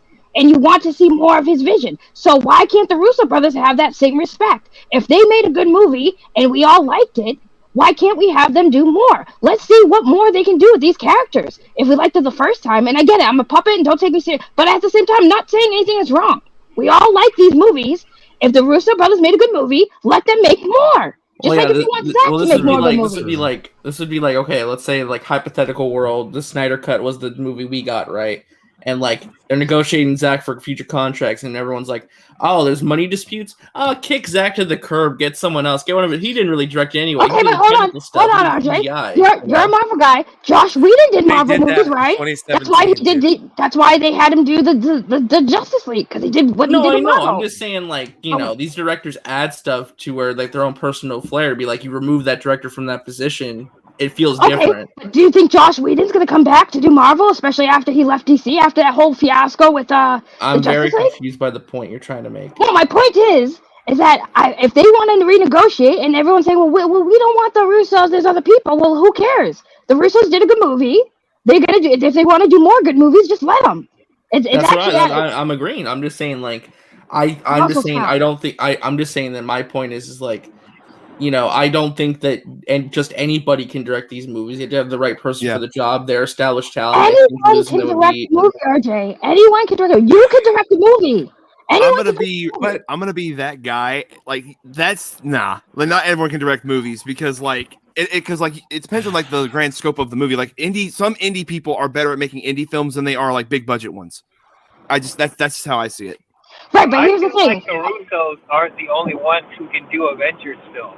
So no, they're not. Very close-minded. No, they're not. But here's the thing: if a director makes a good movie and it makes a lot of money, then most companies want to stay with that director to make more good movies, especially if it's franchise. That makes sense. You want to keep the money flowing, so if it works, then they're going to keep making movies. Now, if the money flowing when they want more money. Look what happened to Zack. Look what happened with Zack, right? Zack. The reason why they didn't want Zack to continue the movie and crap was because of that whole thing with BVS. He did BVS. It didn't do as well as they thought. So they're like, no, we're not going to have Zack finish the movie, right? Right? Wasn't that the whole thing?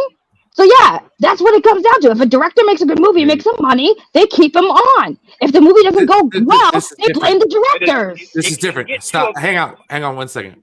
Okay, this is completely different because what they did to Zack Snyder, they did in the middle of a movie. Okay, the second, what they're doing, they've already done. Okay, what they've done is in the past. They've already made their money.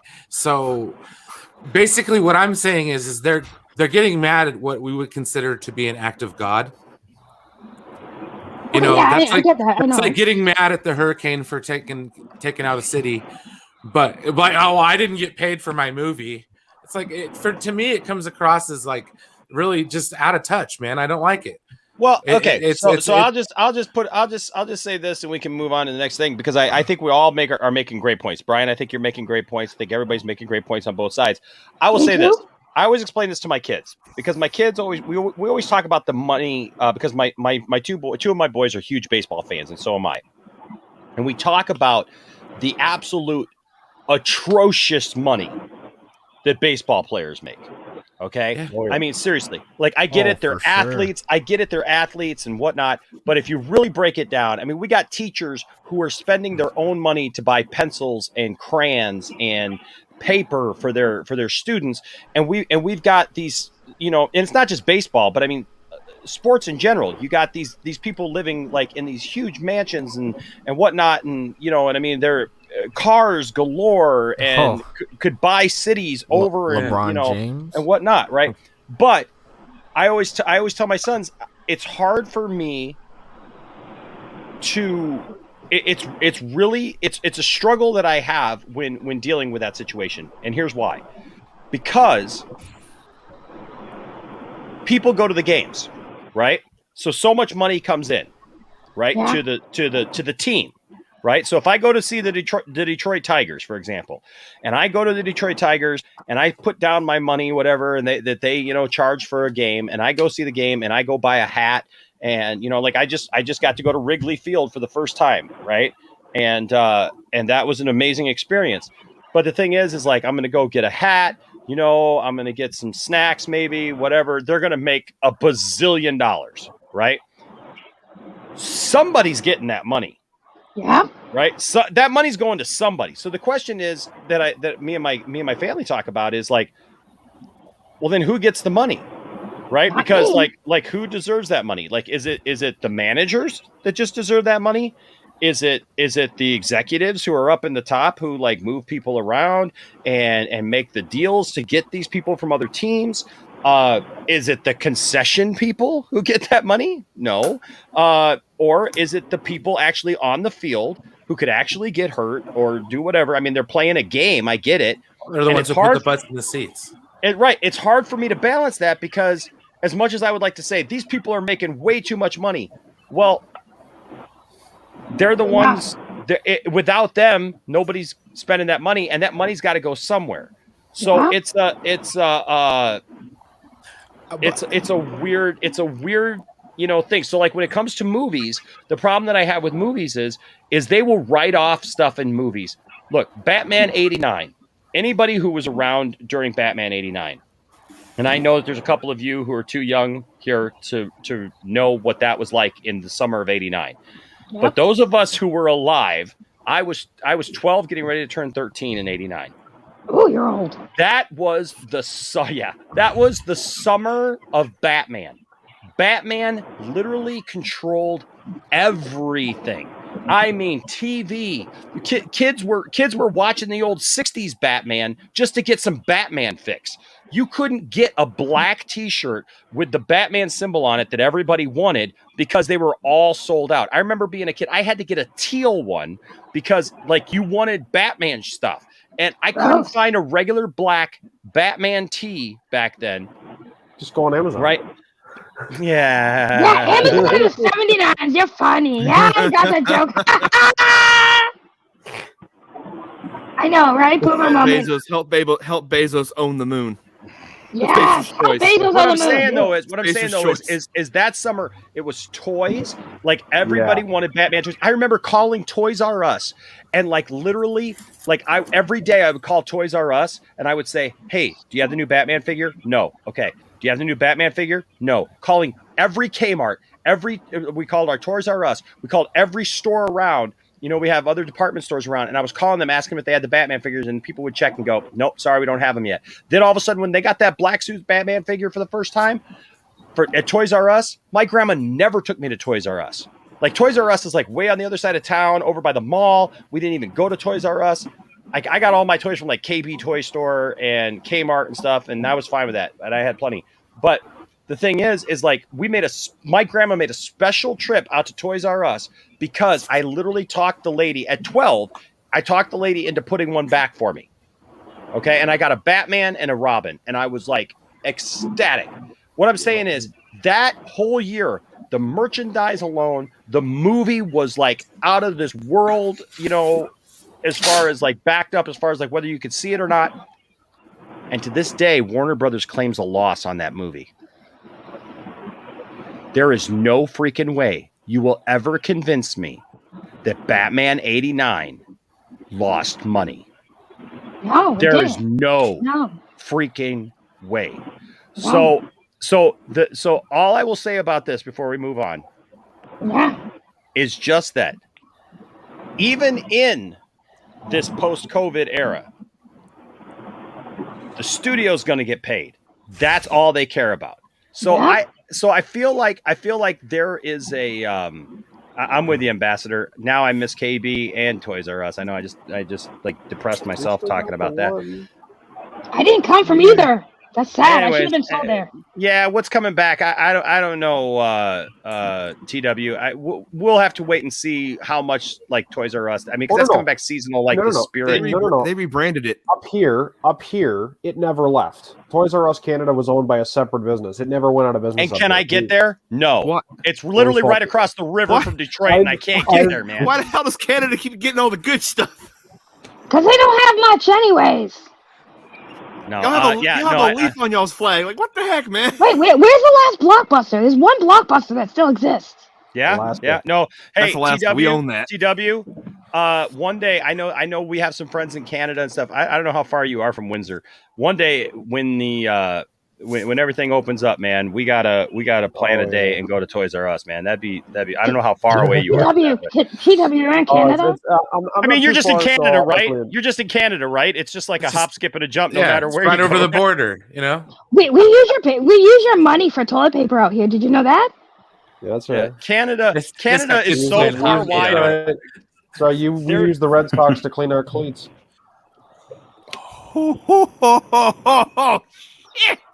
You know what's funny about that? Like he said that, and I can see the look on the puppet's face. Like she's staring at him with great disdain right now. You just brought out Boston, bro. That was amazing. That was amazing puppetry there, Shaggy. I gotta say that was amazing puppetry right there because the moment that he delivered that insult, man, that puppet's about to turn into Chucky right now. Holy cow! It was like Sasha was If it's any alive. consolation, I'm a Patriots fan. How's that? Oh, you could feel it. I'm sorry for you. You can feel it. Can you feel it? And this says something about TW, okay? This is the saltiest thing he said in the show's history. That's gotta be. I don't know. I've said some pretty salty stuff every once Kiss in a your while. mother with that mouth, bud. Yeah. I mean, it's okay. No. It's okay. It's okay because at least the Red Sox make American money, which is worth something, unlike Canadian dollars, which I use to wipe my ass. I can't say that because I'm on the. On it. I couldn't say it. There was kids watching. I can't say it. I can't swear. All right. Queen. So real Puppets quick. can swear. That's Okay, so because I'm supposed to be on the stream later. Oh my gosh. Okay. Brian's still trying to improve. Thank you, puppet. Right. All right. There we go. Okay. So moving right along. So that's all I'll say about that. I don't know who should get the money. All I know is that like Brian said, we're living in a different world right now. There's obviously going to be less money. The studios are going to have to figure out how to make these movies less expensive. Okay. And you know what? Everybody's going to have to. One of the two things are going to happen. Either things are going to start to get back to normal, and the next movie that we're talking about actually is kind of proving that point a little bit because this is the first Disney movie or MCU movie to come out that is not available on Disney Plus. Okay. So it's not. So if you want to go see Shang-Chi, you have to go to the theater. I thought they were releasing it next month. Maybe you have to go to the theater. But anyways, you have to go to the theater to see Shang-Chi is what I'm saying. So I think that Brian is actually part of the Russos and Scarlett Johansson's issue is that if you make them available on both at the same time, then there's really for a lot of people there's no incentive to go to the theater, and we're seeing today. From wrong thing. I forgot. Hold on a second. I thought I had the right thing up there. That was going to be such a great transition too. We're seeing today, this right here, Shang-Chi is the last that I saw, and RJ can maybe correct me if he I'm sure he's got the most updated, but the last I saw, man, it's like upwards of like $80-90 million. It's at 90 plus million for the 90 million, yeah. I got something perfect. And it made 140 million worldwide opening weekend. But wait, I got a question. Isn't this movie? Aren't they releasing this on Disney Plus next month? No, it's gonna go to PVOD, not Disney Plus. I thought I saw that it was gonna get on Disney Plus. Nope, not Disney Plus. Nope. I don't believe you, RJ. It's PVOD. No, it's gonna be on Disney Plus. Yeah. Here's the thing. It's an interesting dynamic because I thought that this was gonna. I saw this movie today. I thought that this was going to be like this amazing Marvel movie. Come to find out, guys, spoilers. I'm sorry. This movie is actually like a Star is Born type of movie about two karaoke singers. They come together and on the dark desert highway. I knew it. Woke. All right, I got woke. Kick the puppet out. Shut up, RJ. You Hey, here's William. No, burn the puppet. William. There's too many of these. William, run where you can. Fail. I love you, William. Everybody can't talk at once. Hold on a second. William, what's up, man? What's up, man? All I can hear is a screaming puppet. I love you. Yeah. Did he just go, Did he just go, Tell me you love me. Tell me you love me, William. Say it. I love you, William. What's up, Enosh? How you doing, man? Wow. I love you. I'm doing good, man. I'm doing real good. You're real good. Okay. So, so Shang-Chi, look, I saw the movie today, and I kind of want to go through this rapidly because I do have a stream that I got to be on later tonight. But Shang-Chi, I will say this. I enjoyed it. I like the story a lot. You all know that I'm a DC guy. Shang-Chi is not a character that I'm very familiar with, and let's be honest, most people are not. Okay, I know all these people are trying to come to the forefront now, like, oh, I've been knowing Shang-Chi forever. No, you haven't. Yeah, you're lying to yourself. Yeah, you're trying to make that up. You don't have to make that up to support MCU. Okay, but like all these people I see online, and they're just like, oh, I've been a fan of Shang-Chi forever. No, you haven't, because the comic sales don't show that. Okay, they just don't. Certainly some fans out there, though. I mean, I'm not saying that there's not fans out there. So I'm sure that there are some of you who say that who are. So I don't want to be insulting there, but I'm just saying this massive like thing that all of a sudden all these people are acting like they're experts on Shang-Chi, and they're not. They're just not. I would tell you, go buy the comics. Exactly. I don't know anything about Shang-Chi, and I enjoyed the film. I thought it was a fun film. I was very glad for Awkwafina in this film, actually, because I've told this, and I'm just going to give my impression of it. So I'm not a big fan of kung fu movies. Brian and I were talking about this a little bit before we went on. Hold on. I like martial art movies that actually look like people are fighting. I like old stuff like Bruce Lee. I like stuff like what's his name? Chuck Jet Norris. No. Stuff like that where it actually looks like people are actually punching. The problem that I had with this film is the same problem that I had with Star Wars Episode 1. I never felt like anybody was actually fighting. I felt like it was all a dance and choreographed. It looked beautiful. And with the special effects and the rings going around and the lights and everything, it looked absolutely brilliant. So I want to make sure that you all hear me, because I know there's a lot of MCU fans here tonight, and I know that you're gonna, I don't want to be overly critical. I'm just telling you from my point of view. I'm a martial arts movie fan too, so you all know what a Star Wars fan I am. Okay, and that's one of the problems that I have with the prequels is that as beautiful as those fights look, I never fear for anybody fighting and I never have that anxiety. I have never. You look back at the old Chuck Norris stuff and the Bruce Lee stuff. Like when somebody gets hit, it looks like they got hit. Okay. It's like, bam. And people are getting hit a lot. And you know what I mean? And like, it seems like nowadays in these newer movies, do I like what?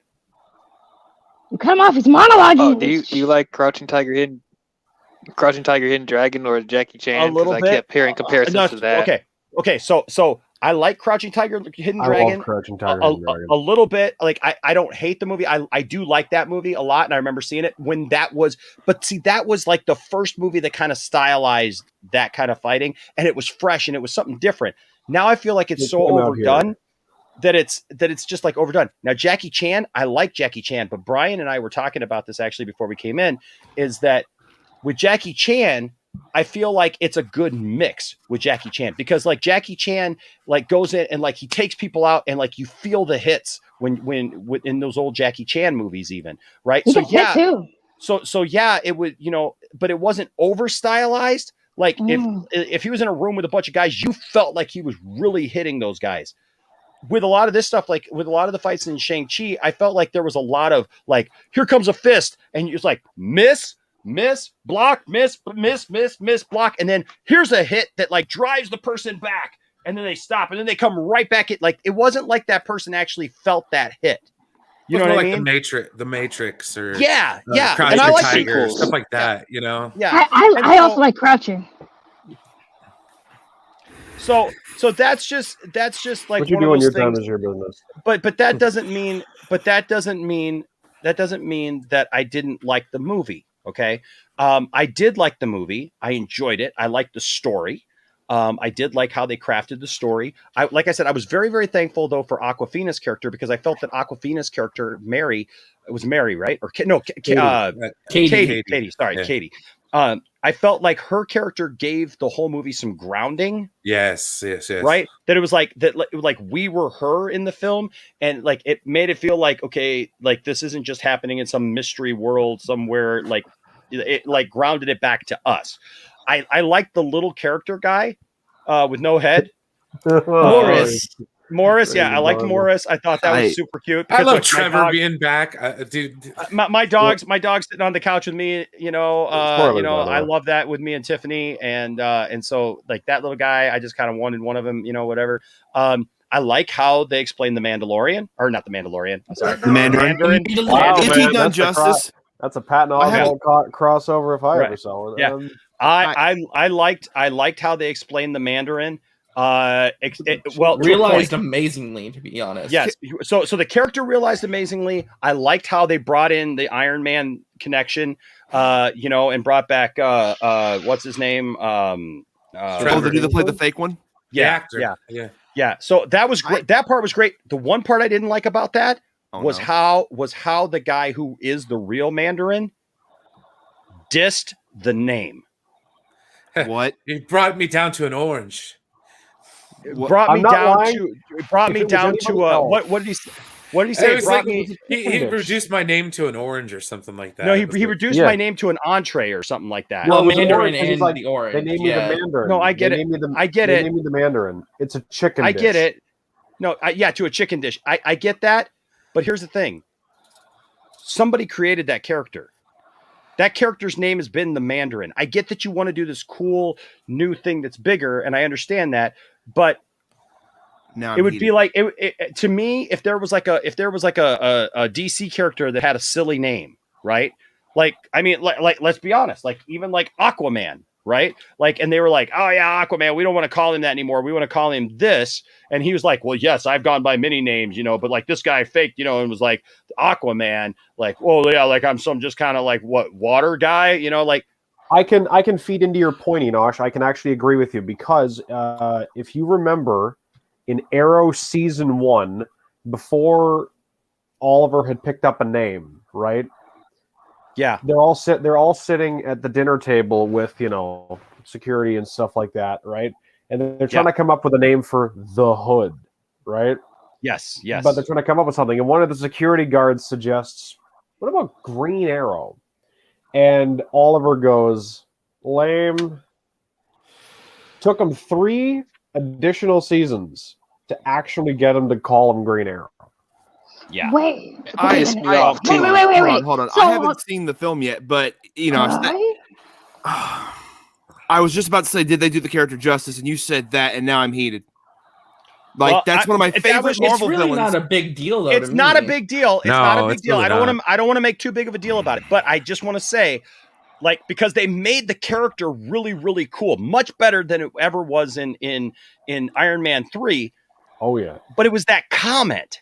It was like that comment that was kind of like, yeah, that Mandarin thing. I've gone by many. I've gone by commentary on Iron Man 3 though, because against poking fun at that movie, it's like this guy took the name and tried to make Americans fear this fake version but of he himself. immediately goes on. I've gone by many names, and those are not like he made it clear that wasn't his name. The Mandarin is not my name. Is That's Mandarin a a name chicken dish, you said? Yeah. A Chinese chicken dish, right? But here's the thing about That's that. that's just like having Here's the thing- a villain in Black Panther and calling him fried chicken. That seems very not cool. I'm just saying. They can't. But there's the thing about that, though. Like, I'm sorry. Go ahead. No, go ahead. I was just gonna say, like, won't even. Was it Barrel? I'll stop. Meta, please. I'm just- Meta, please. Go ahead. No, I'm just like, I remember like it's like the same thing they did with like Kevin Feige recently, like retracted like his decision to cast what's her name for the Tilda Swinton, yeah, and it's like, oh, we could have done that. Like things that are looked at as like quote unquote stereotypes, like they just like sure. It's coming off to me like that, and I'm like, it could be considered a stereotype if you're looking at it from a certain lens, but that's the name of this character. That was my only point. The Fu That was my Manchu, only point. absolutely get rid of that. That is definitely something that needed to go. But Well, they never used the name that was- Mandarin. They could have just like never. No, because it was the he intent. didn't. It's the intent. In the intent. That's the thing that worries. It's a totally different description. So I wouldn't like put any. Well, that's why I asked if it meant orange chicken and that's a Chinese dish, and they're No. calling them that. It would seem sus. No, it was just interesting. It was just one of those little things. But like I said, I love the story. I love the story. I loved how it progressed. I loved the whole idea of trying to hold back the darkness. I think that's a real That was a real cool thing. I loved the interaction between Shang-Chi and his dad, the Mandarin, and and how that went, and the rings and all that stuff. Is it my favorite Marvel movie? No, it's not. It was cool. It was cool to see Abomination. It was cool to see Wong. Although I felt that scene was weird. Seeing it in the movie, because it was like, what the? It felt weird in the trailer too. Yeah, like like they're really. I don't know. I'm hoping there's a payoff for it, because I'll be honest with you, they didn't really even explain it well in the movie. It was just kind of like, hey, we're here, and almost kind of like we're fake fighting for money. I don't like. Is that the way it came across to anybody else? Like that they were just part of this? Well, basically, I would have to explain it with spoilers, but okay. There's a reason for past it. that point. Okay. Well, real quick. I always just want to call him Tom Hanks, but okay. So the AMBW channel with the $5 super chat, thank you, sir, says, as an Asian American person, this movie made me feel unexpectedly great. Biggest smile on my face. Go see it, everyone. I love that, man. I really do. I thought the third act yeah. was amazing. It's a lot of homages to Chinese mythology and some really cool stuff. One of my favorite third act fights, probably in any of the MCU movies. I had a blast watching it. I will say, Enosh, I understand your point, because I understand, especially in the third act, it feels like it's not really the weighty, punchy fights, more like the mystical stuff, Yeah. But stuff like the scaffolding fight, where the high rise building, I felt tense watching, because oh my god, someone's gonna fall off or this or that, too. But by the way, that's how I felt about it. By the way, as a puppet American person who loves Asian men, call me. If I may, about the Mandarin thing and how they made up the name. I haven't seen the movie yet, so I have to see how it is in the context of the movie. But after you saying that does kind of worry me, because it's not the first time that they try to make old names from the comics politically correct. Because remember Tilda Swinton being cast as the ancient one, and I love how they went back and retracted that. Now I'm worried that by the time we get to Fantastic Four and X-Men, they're not going to. Oh my god. But I'll say worried this. they're not I going to will be called say that this. anymore. I did not feel. You're worried that funny they enough. won't be called the X-Men? Yeah. No, come on. Okay, They're my hands never get going to tired. go that I keep far. hearing rumblings Ugh. going around that X-Men is an outdated name because there's men and my women. hand. I kept hearing rumors about that. Don't ruin that, please. I swear to Other than God. the Fantastic No, they Four, won't. They I won't. didn't say anything They about won't. that, but it's As with anything Like, else, how is the Fantastic Four offensive in the name? it's not offensive. It's the fact that the name, let's be honest, it sounds corny and outdated to some people. So I'm worried. Well, that they're already try- calling the movie Fantastic Four, though. They're not negating that. I hope. but I'll tell I you, hope they don't. I'll believe it when I see it. I will believe Marcus, it. Well, here's the thing, they made- so Marcus here, I do want to say, I think that this is one of the more beautiful films in the MCU. So Captain Marvel, Captain Marvel, this movie is better than Captain Marvel to me, because Captain Marvel to me, everybody was all with the it's going to be woke, and that was there was none of that in that film. But Captain Marvel was just bland to me. It was just very, very just I mean, it was just kind of it didn't have these highs and lows for me. It didn't take me on an adventure. I felt that the Shang-Chi movie took me on an adventure, and I love the little comedic bits in there with Aquafina, when she's messing with him because he changed his name to Sean instead of Shang. And and she's like, really? That's the name you pick? Sean? So you want to go into hiding and you pick Shang-Chi instead of Shang-Chi, I thought that was pretty funny. I will say this.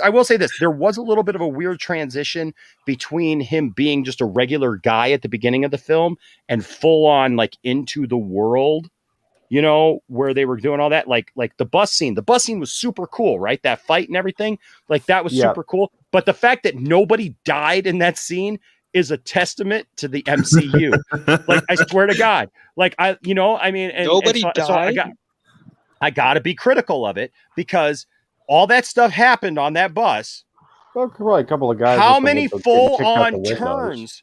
Okay, and I don't want to. I mean, I don't think this is too much of a spoiler, because it doesn't affect the movie. But I'm just saying, how many freaking turns in San Francisco did that bus take at full speed? I'm just saying what it would. Thank you, First Brian. turn. Brian, can you please do it louder for the people in the back? Thank you. Is that That's supposed to be a all- reference to something? No, No, no, the it's bus supposed would to be. flip It's is supposed what to he's be. If a saying. bus Oh. goes, if a bus is huge Oh, like yeah. that and goes around a corner that fast, Yeah, it's that's gonna how. go boom. That's It's how gonna the laws fall of right over. physics and stuff. Have you work, ever yeah. seen the movie Speed? There's a Yeah. part when they're trying to do loops in the what was that, the at the airport, and they had to like strap the wheel down and get the bus all up on two wheels because they were going too fast. Downhill in San Francisco, some of the steepest roads in the world.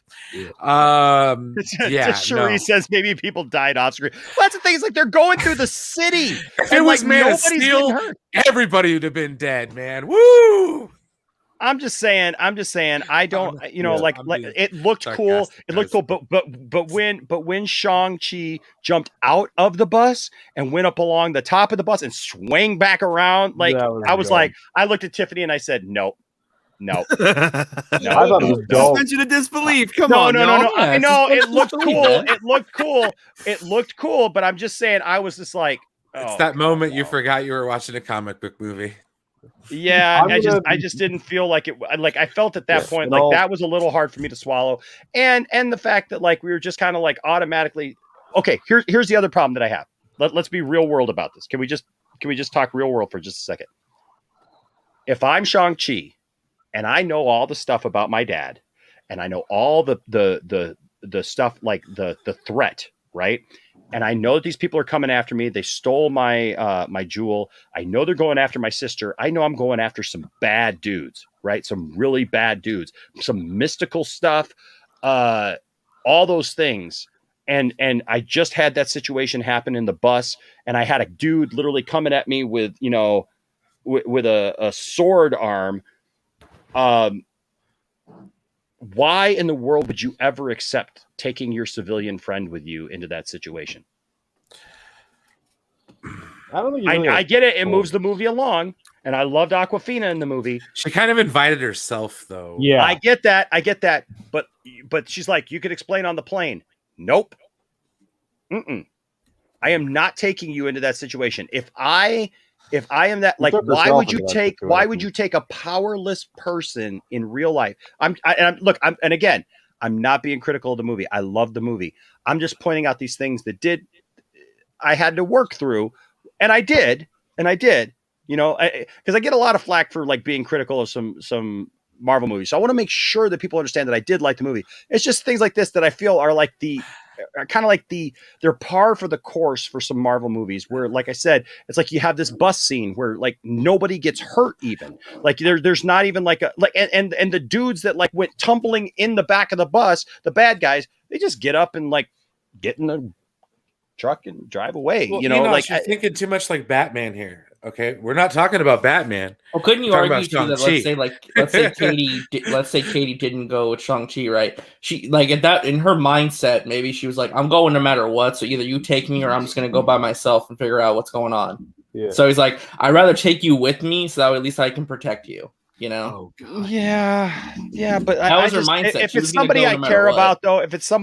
about, though, like I'd put up more of a fight. Is all I'm saying. I'd put up more of a fight to that than to just go, oh, okay, I guess you're just going to come anyways. Daniel Scott, hey, Daniel, with a $5 super chat. Thank you, Daniel, so much. Says the Asian cast of Shang-Chi should listen to Jeremy's Geeks and Gamers lecture on Asian culture. Oh, God, no. Oh. Yeah, or you can listen to Neurotic, who says that they're not rings, they're bracelets. You know, they're iron rings from martial arts. That's actually what they are. God. He said Oh, it's. dear Lord. By the way, Enosh, Yeah. they're also saying the movie's not about Shang-Chi, it's about his sister.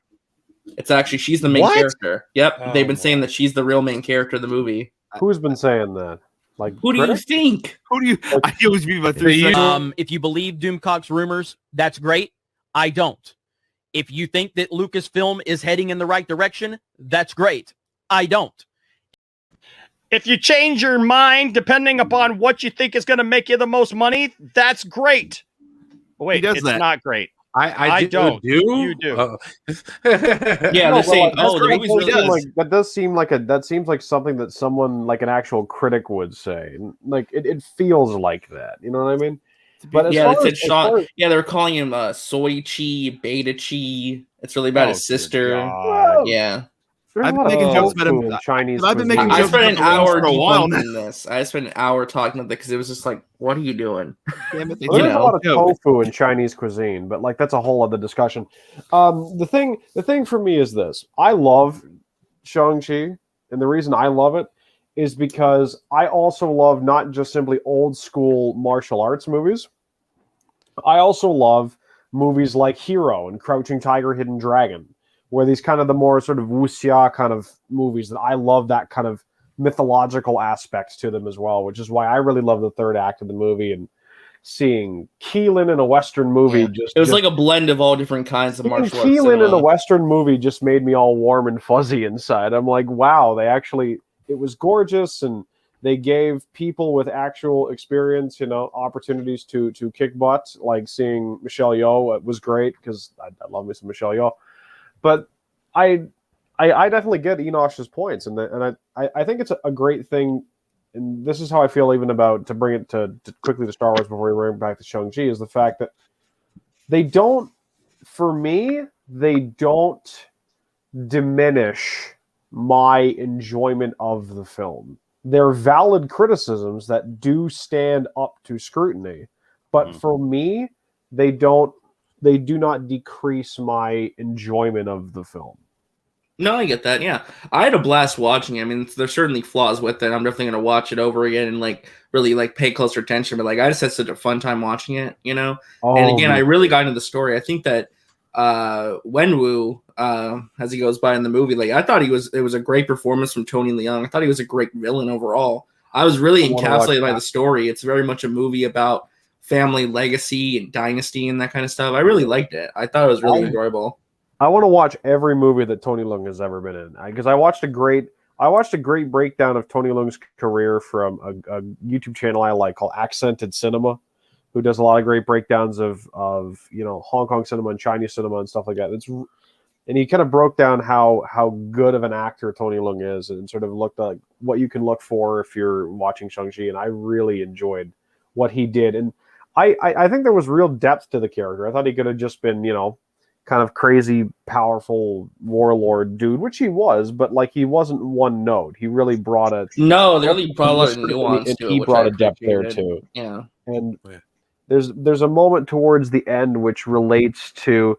It's in the third act. You'll know what I'm talking about, RJ. It's a fight between Wenwu and Shang-Chi, and he references a flashback. I think you might know what I'm talking about. Yeah. Yeah. A lot of flashbacks moment, in this. which I didn't mind. I don't mind because I love. Mostly for an origin movie, I like that. I love Man of Steel, so it doesn't bother me. But yeah, that's true. That's true. Great. It's just it was weird sometimes because you'd be going along and then it'd be like, oh, okay, I'm in a flashback. Okay, all right. For me, my main issue with the flashbacks actually was not the flashback itself. It was sometimes the inclusion of Shang-Chi narration when what was being narrated was stuff I was seeing on screen. I didn't need that. Having Shang-Chi's mom at the beginning explaining the origin. I don't think that's too spoilery. Explaining the story, and the setup, that was fine. And plus, also, I do shout out the film for having a lot of Mandarin in the film. I thought was really, really cool. And I mean Mandarin, the language, not just the character. Yeah. I respect that. And it actually, it made it feel kind of for me a bit more like a sort of a Chinese martial arts movie. It has that kind of that blend that I really enjoyed. And yes, I didn't agree with Simu Liu said, but yes, I do love me some Simu Liu. He's awesome, and dude from Aaron Mills is a superhero. But yeah, that's my thoughts. Yeah. Like I said, I really enjoyed it. So yeah, I mean, I was very surprised by the box office, especially the word of mouth in this movie's been really, really strong. I was thinking, like a $45 to $55 million opening, it like went way, way, way above that and got as high as 90 domestically, 140 worldwide. You know, we're really enjoying this movie, and it's a really good one. You know, so go see it for yourself. You know, because like I said, I think you guys will probably really like it. You know. And that's an interesting comparison from the AMBW channel. Was he compared? He's basically said, of when it comes to Hong Kong and Asia, Tony Leung is the Denzel Washington of Hong Kong and Asia. No, he's a cool. major powerhouse actor. And there's a movie, if you guys like kind of crazy action, there's a movie I want to see as well that he's in. It's a John Woo movie called Hard Boiled. It's him and Chow Yun Fat. And there's a scene that I saw from that movie. For those who've seen the film, you'll probably know what I'm talking about. The hospital scene. I'm like, I need to see this movie now because it's just dope. I didn't see this comment, so that doesn't seem like something he would say.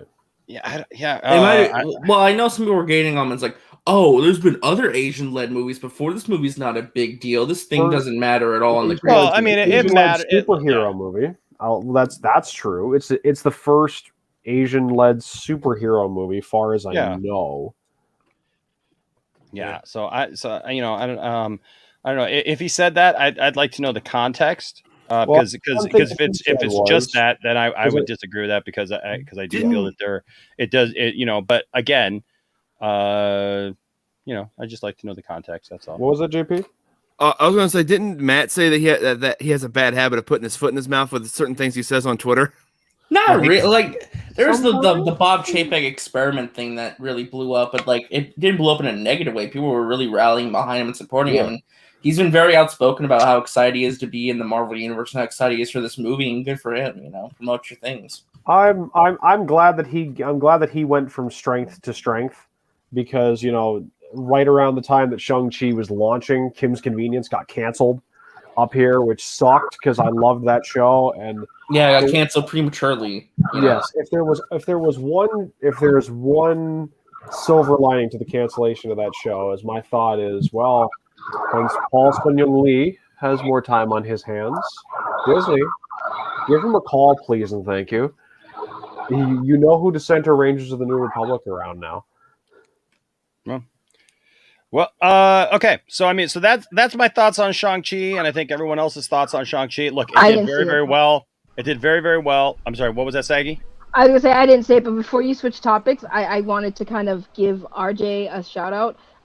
Guys, RJ did a awesome stream today talking about Shang-Chi and also calling out a certain somebody on YouTube. And I was watching it, and I'm telling you, the fire and passion that this boy has. I know I joke with him. Mind you, it's jokes. I know I give him a hard time, but I do love RJ to death. And if I didn't love him, I would not pick fun at him. But in all seriousness, please go show him support because he did a fire stream earlier about Shang-Chi. If you guys really want to hear a good review on Shang-Chi and his opinion on it, please go drop him a subscription. Thank you, Sag. I'm honestly amazed I got through that review. My voice was going. I was like, oh, dude, you were on freaking fire, RJ. I caught a bit of that. It was pretty lit. Although after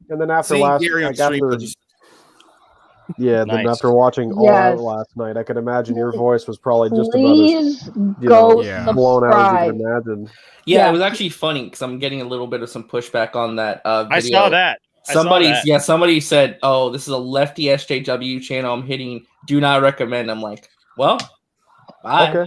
I recommend it. RJ is one of those YouTubers that people sleep on. There's a lot of YouTubers out there, Ambassador. A lot of these people out here, they have really good YouTube channels and good content and commentary, and they're not all about the drama. So if you guys want really good reviews from honest people, please go show those people support. Always support those small content creators because they are very real, very genuine, and very passionate about what they do, and they're not even getting paid to do it. So please go help those small content creators. Please go subscribe to RJ, please. Yeah. All I wanted to and RJ, feel welcome to put a link to your channel there in. Yeah, no, absolutely. Thank you guys. Okay.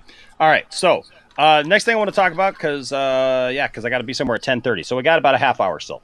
Are you going over to Lean on Me? Austin, yeah, I'm going over to Lean on Me tonight. Yeah, so you guys want to come follow me over there? So I'll be over there for about a half hour. Like speed run. Yeah, no, so we got speed run through this stuff, but that's okay because we got some good stuff to go through. So nobody leave. So musically, so I was an '80s kid. Grew up mostly in the '80s. Loved '80s metal music. And when grunge hit, I'll be honest with you, I was slow to the grunge because I loved the guitar solo. I loved the big hair. I loved all that stuff growing up because like when you're a kid and you're turning 13 in '89, you're looking to the teenagers who are just ahead of you, man. And like all the girls with the big hair, that was like what I liked. I still like girls with big hair. So every once in a while when I see it, yeah, heck yeah, man. Like that's my thing. But so when the '90s happened, it was a bit different for me because there were some really good bands, but then there were bands that I just didn't get into. And then there were a bunch of local bands. This is when like I think local scenes got weird because some people will say, well, there was really good stuff. And I'll be the first one to say, like, once I got into a band myself and started playing out and understanding bands and everything, I really felt it was cool. But like a lot of local bands, like anybody and everybody was just playing. Like, like people who couldn't play were playing. And it was just kind of weird. So, but the grunge scene hit, and I'll be honest, the band that I really thought was going to come out of that whole thing was Pearl Jam, and Pearl Jam has succeeded, and there's they're doing their thing. But I thought that they had that sound to do that. Members. Yeah, well, yeah. But I have to admit, one of the most influential bands out of that whole time was Nirvana. It wasn't. I struggle with what it was about Nirvana, but I think it was sonically Nirvana. You could put on a Nirvana album and listen to it. Look, I could teach you the entire Nevermind album in a half an hour as a guitar player. Yeah. Okay. It's not complicated at all. No. I can play it right now.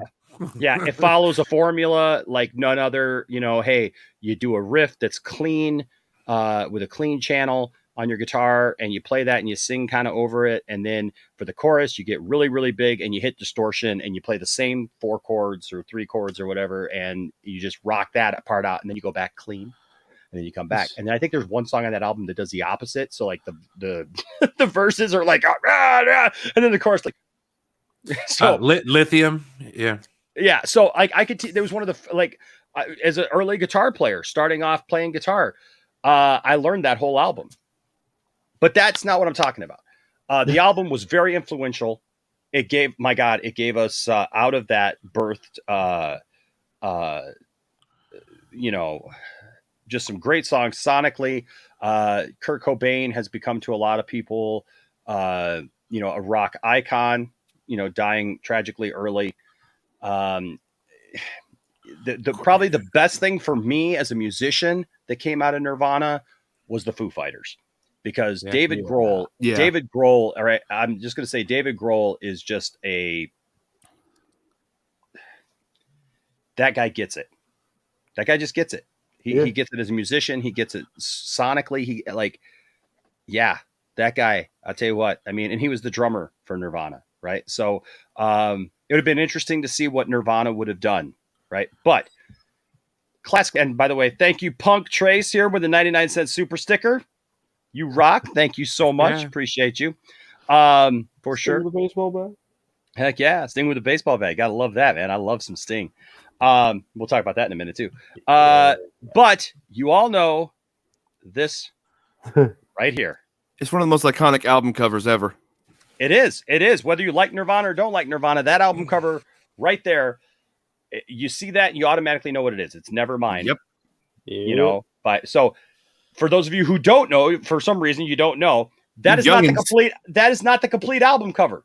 The album cover actually goes south of the border here and shows the kid. It shows the whole kit and caboodle. I look back at Superman the movie. The guy who played that, I met him and we actually talked, and I actually asked him because he's the kid who comes up, out of the crater and everything, and there's his his twig and berries, man, his beef and 2 veg. It's all right there. His wedding tackle. Yep. His bait and tackle. His bait and tackle. I love it. The wedding tackle is the Austin Powers bit. Oh god, I love it. Is 2 cue balls and a stick. It is what it is, right? Oh my gosh. But so it's a classic album cover, and his testicle sack is now so large he has to wear a huge hoodie upside down instead of trousers. Bro. But no, so like I met Smolinski, trying to think of his first name. I'm trying to get him on the channel actually. But that was the guy in Superman. And I talked to him. I said, like, what was it like, man, to go through school as being the kid who shows his junk in Superman the movie, right? This is one of this iconic movie, and you're showing your junk in there. And he says, it was kind of rough, or whatever, but he loves it. And he was actually in Man of Steel. He's in the scene where Lois goes up, where him and Lois go up into the ship with General Zod. That guy is one of the soldiers that stand right by Henry Cavill, and he's actually friends with Henry Cavill. So, cool. Great guy, actually super nice guy. That being said, the kid in this picture, I'm just going to say this, throughout time since this was made, I love the Weird Al Yankovic cover, by the way, that he did at one of his albums that has him in the pool. It doesn't show his junk, but it's like, what was it, like a donut or something on? Yeah. I got to pull that up while we're talking. Eat It on Amish it, Paradise. Right? So... Yeah, no, it's not the record with "Eat It" on it. That's old because that's early '80s. What am I thinking of then? No, I don't know what you're thinking of. No, his album cover was. I'll pull that up in just a second. Yeah, don't worry. But that kid has recreated this album cover a few times and has been interviewed over the years and never let on that this was a problem for him. Okay. The only reason I bring up this story is because one, it revolves around a music thing, but this too, I also want to talk about this real quickly with the panel because I feel like we live in a world that is too much about like making huge deals of things or like changing our mind afterwards and trying to hold people accountable for things and different weird things. And I just thought that this was really, really weird because this guy, and I'm not saying that you can't have trauma. I want to make that clear. I'm not saying that you can't have trauma and you can't off the deep end. Thank you, Spherical Man. Absolutely. I'll pull it up in just a second. I'm not saying that, but we're gonna take a look here at an article that came out in Rolling Stone. Yeah, this is a little bit old because this is like a few weeks ago. It's a couple weeks old, but I wanted to share it before I left for vacation, and unfortunately, I didn't get to it. But he is suing the band and everybody involved, except for his own parents, apparently. Because like, why would you? Or I don't know. He might be. I don't know. Well, one of the tenets, if I remember correctly, was that I believe his parents did not consent to them using the photograph or something along those lines. I just have a hard time believing that. They had to have consented though, because like that, it would. They would. I have a hard time. Let's just read it, okay? Spencer Eldon, now 30, says he has suffered and will continue to suffer lifelong damages as a result of the photograph. But it wasn't a problem before. But it wasn't a problem before, and he's relating it. And I want to make sure that I say this right so that we don't get dinged. The Baby on Nirvana's Nevermind cover sues band for alleged child pornography. Let's just put it that way, right? You just say CP. CP is how he. Yeah, CP. Okay, whatever.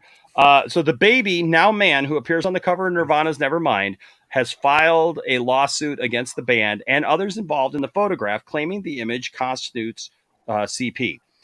Spencer Eldon, now 30, claimed in a suit that the defendants involved knowingly produced, processed, and advertised commercial CP, and that they failed to take responsible steps to protect Spencer and prevent his widespread sexual exploitation. Oh my God. That they've continued to benefit from their participation in Spencer's commercial sexual exploitation, and that Spencer has suffered and will continue to suffer lifelong damages. The defendants in the case include 2 surviving members of Nirvana, Dave Grohl and Chris Nova. I can't remember how to pronounce his last name. Novoselic? Chris Novoselic. Novoselic. The 3 people who oversee Kurt Cobain's estate, Courtney Love, Guy Oseary, and Heather Perry, photographer Kurt Weddle, art director Robert Fisher, and various record companies and distributors. Nirvana's former drummer, Chad Channing, is also listed as a defendant, even though he was not involved in Nevermind. I don't even get that one. But, He's wanting money. He wants money. It's obvious. Eldon, and it's not even that much money. He says Eldon is seeking $150,000 in damage. Well, I'm sorry, it is a lot of money. Eldon is seeking $150,000 in damages from each defendant. So that, plus other legal costs.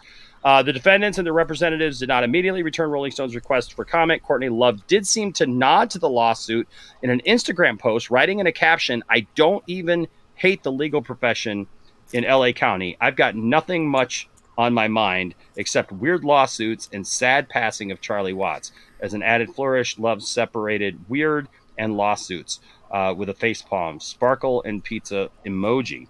Eldon was 4 months old at the time he appeared on the Nevermind cover, with a photograph taken at a pool in Pasadena, California. While non-sexualized photos of infants are typically not considered a CP, are not considered CP under law, the suit argues that the images of Alden are sexualized. For instance, the suit claims that Weddle, the photographer, tried to ensure the cover would trigger a visceral sexual response from the viewer by activating Spencer's gag reflex before throwing him underwater in poses highlighting and emphasizing Spencer's exposed private area. It also, I don't know. It also claims that pairing the nude portrait with a dollar bill on a fish hook makes it look as if Spencer is being depicted like a sex worker. The suit also compares the Nevermind cover to other controversial album covers depicting a child or outright child or CP, like Scorpion's Virgin Killer, Blind Faith's self-titled album. Virgin Killer's pretty bad. And I have not seen that one. And Van Halen's Balance. Yeah, Van Halen's Balance. It claims, like other controversial album covers, the defendant sought to garner attention with an explicit image which intentionally focused on Spencer's carefully positioned enlarged. I don't know about enlarged. After noting the global success of Nevermind, the suit mentions that Spencer never received any compensation for the photo and that neither he nor his guardians ever signed a release authorizing the use of any image of Spencer or of his likeness, and certainly not of commercial CP depicting him. Eldon's father, Rick, who was friends with Weddle, told NPR in 2008 that the parents were paid $200 for the shoot. Jeez. While Eldon has repeatedly recreated the Nevermind cover as an adolescent and adult, though not nude, the suit ends by saying Spencer has been and will continue to suffer personal injury by his distribution and possession of CP depicting him.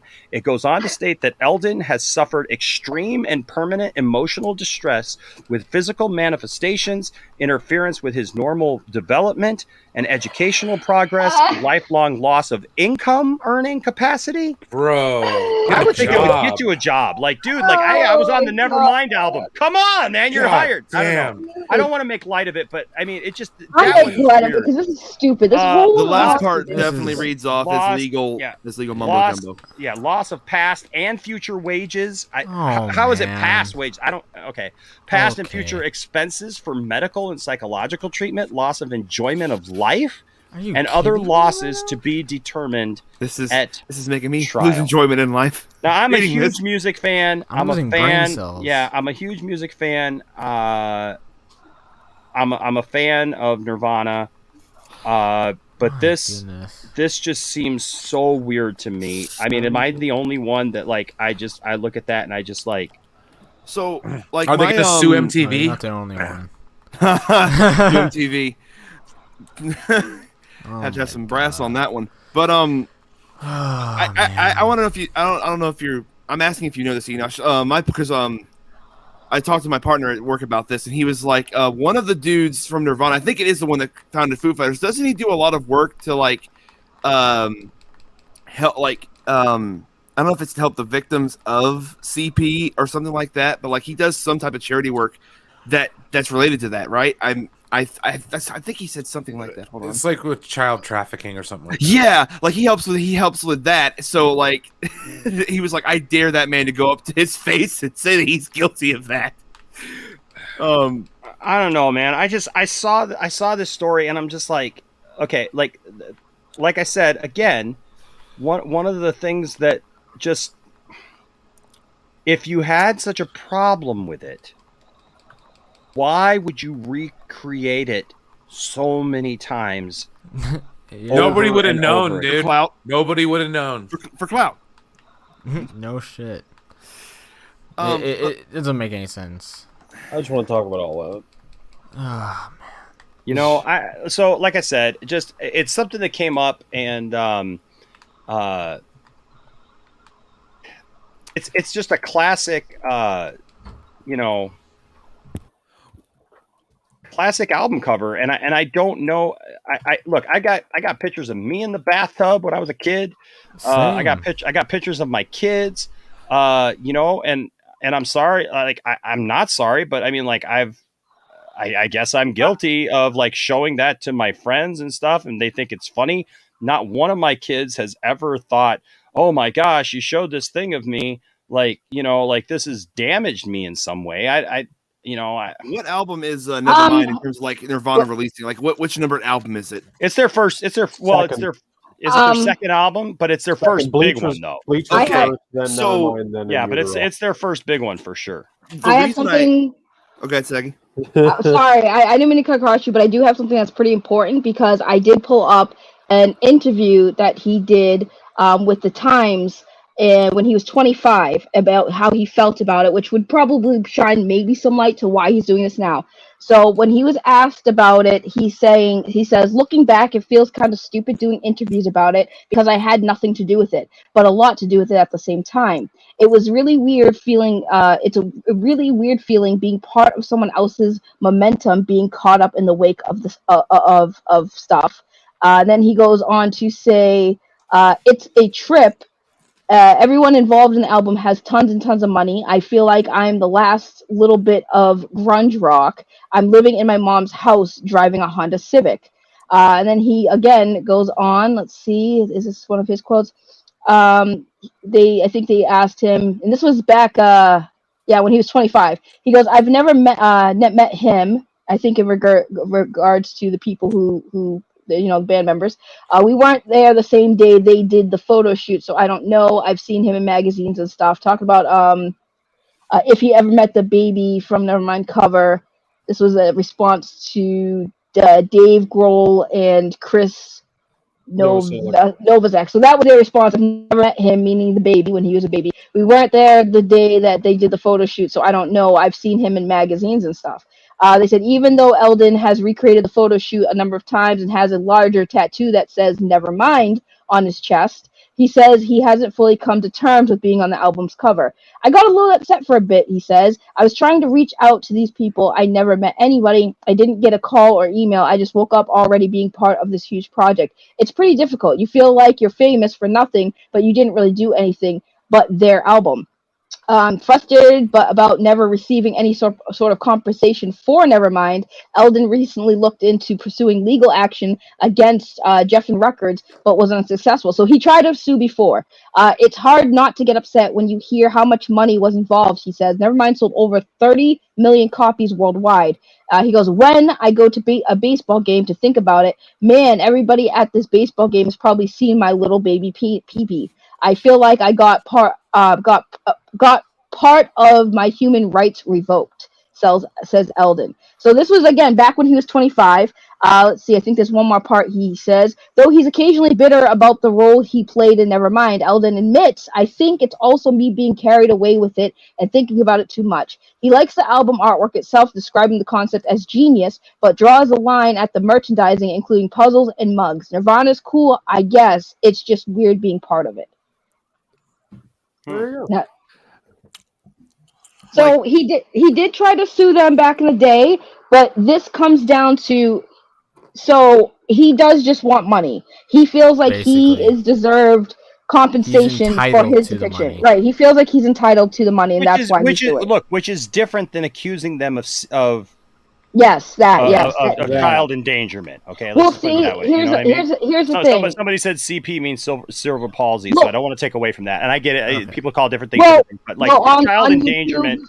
It's sort of the YouTube short. Yeah, on game. YouTube, I that's got you, why. I got you. So my take with this, and this is why I kind of like had to chime in, because it says when he was 25, so about 5 years ago, he already tried to obtain money. The reason why he's doing it this way is because at the time when he was like, "Hey, I want my money because you used my picture and you guys are making money off of me," they told him, "No, F off. We already paid you. This is what the terms of with the picture. So no, you're not getting any more money than the $200 we paid your parents." Now he's suing them because, again, and he's making the over exaggeration, because I guarantee you, he talked to a lawyer and said, "Well, we can get them for this, this, and this, and that's how you get your money." So he just wants money.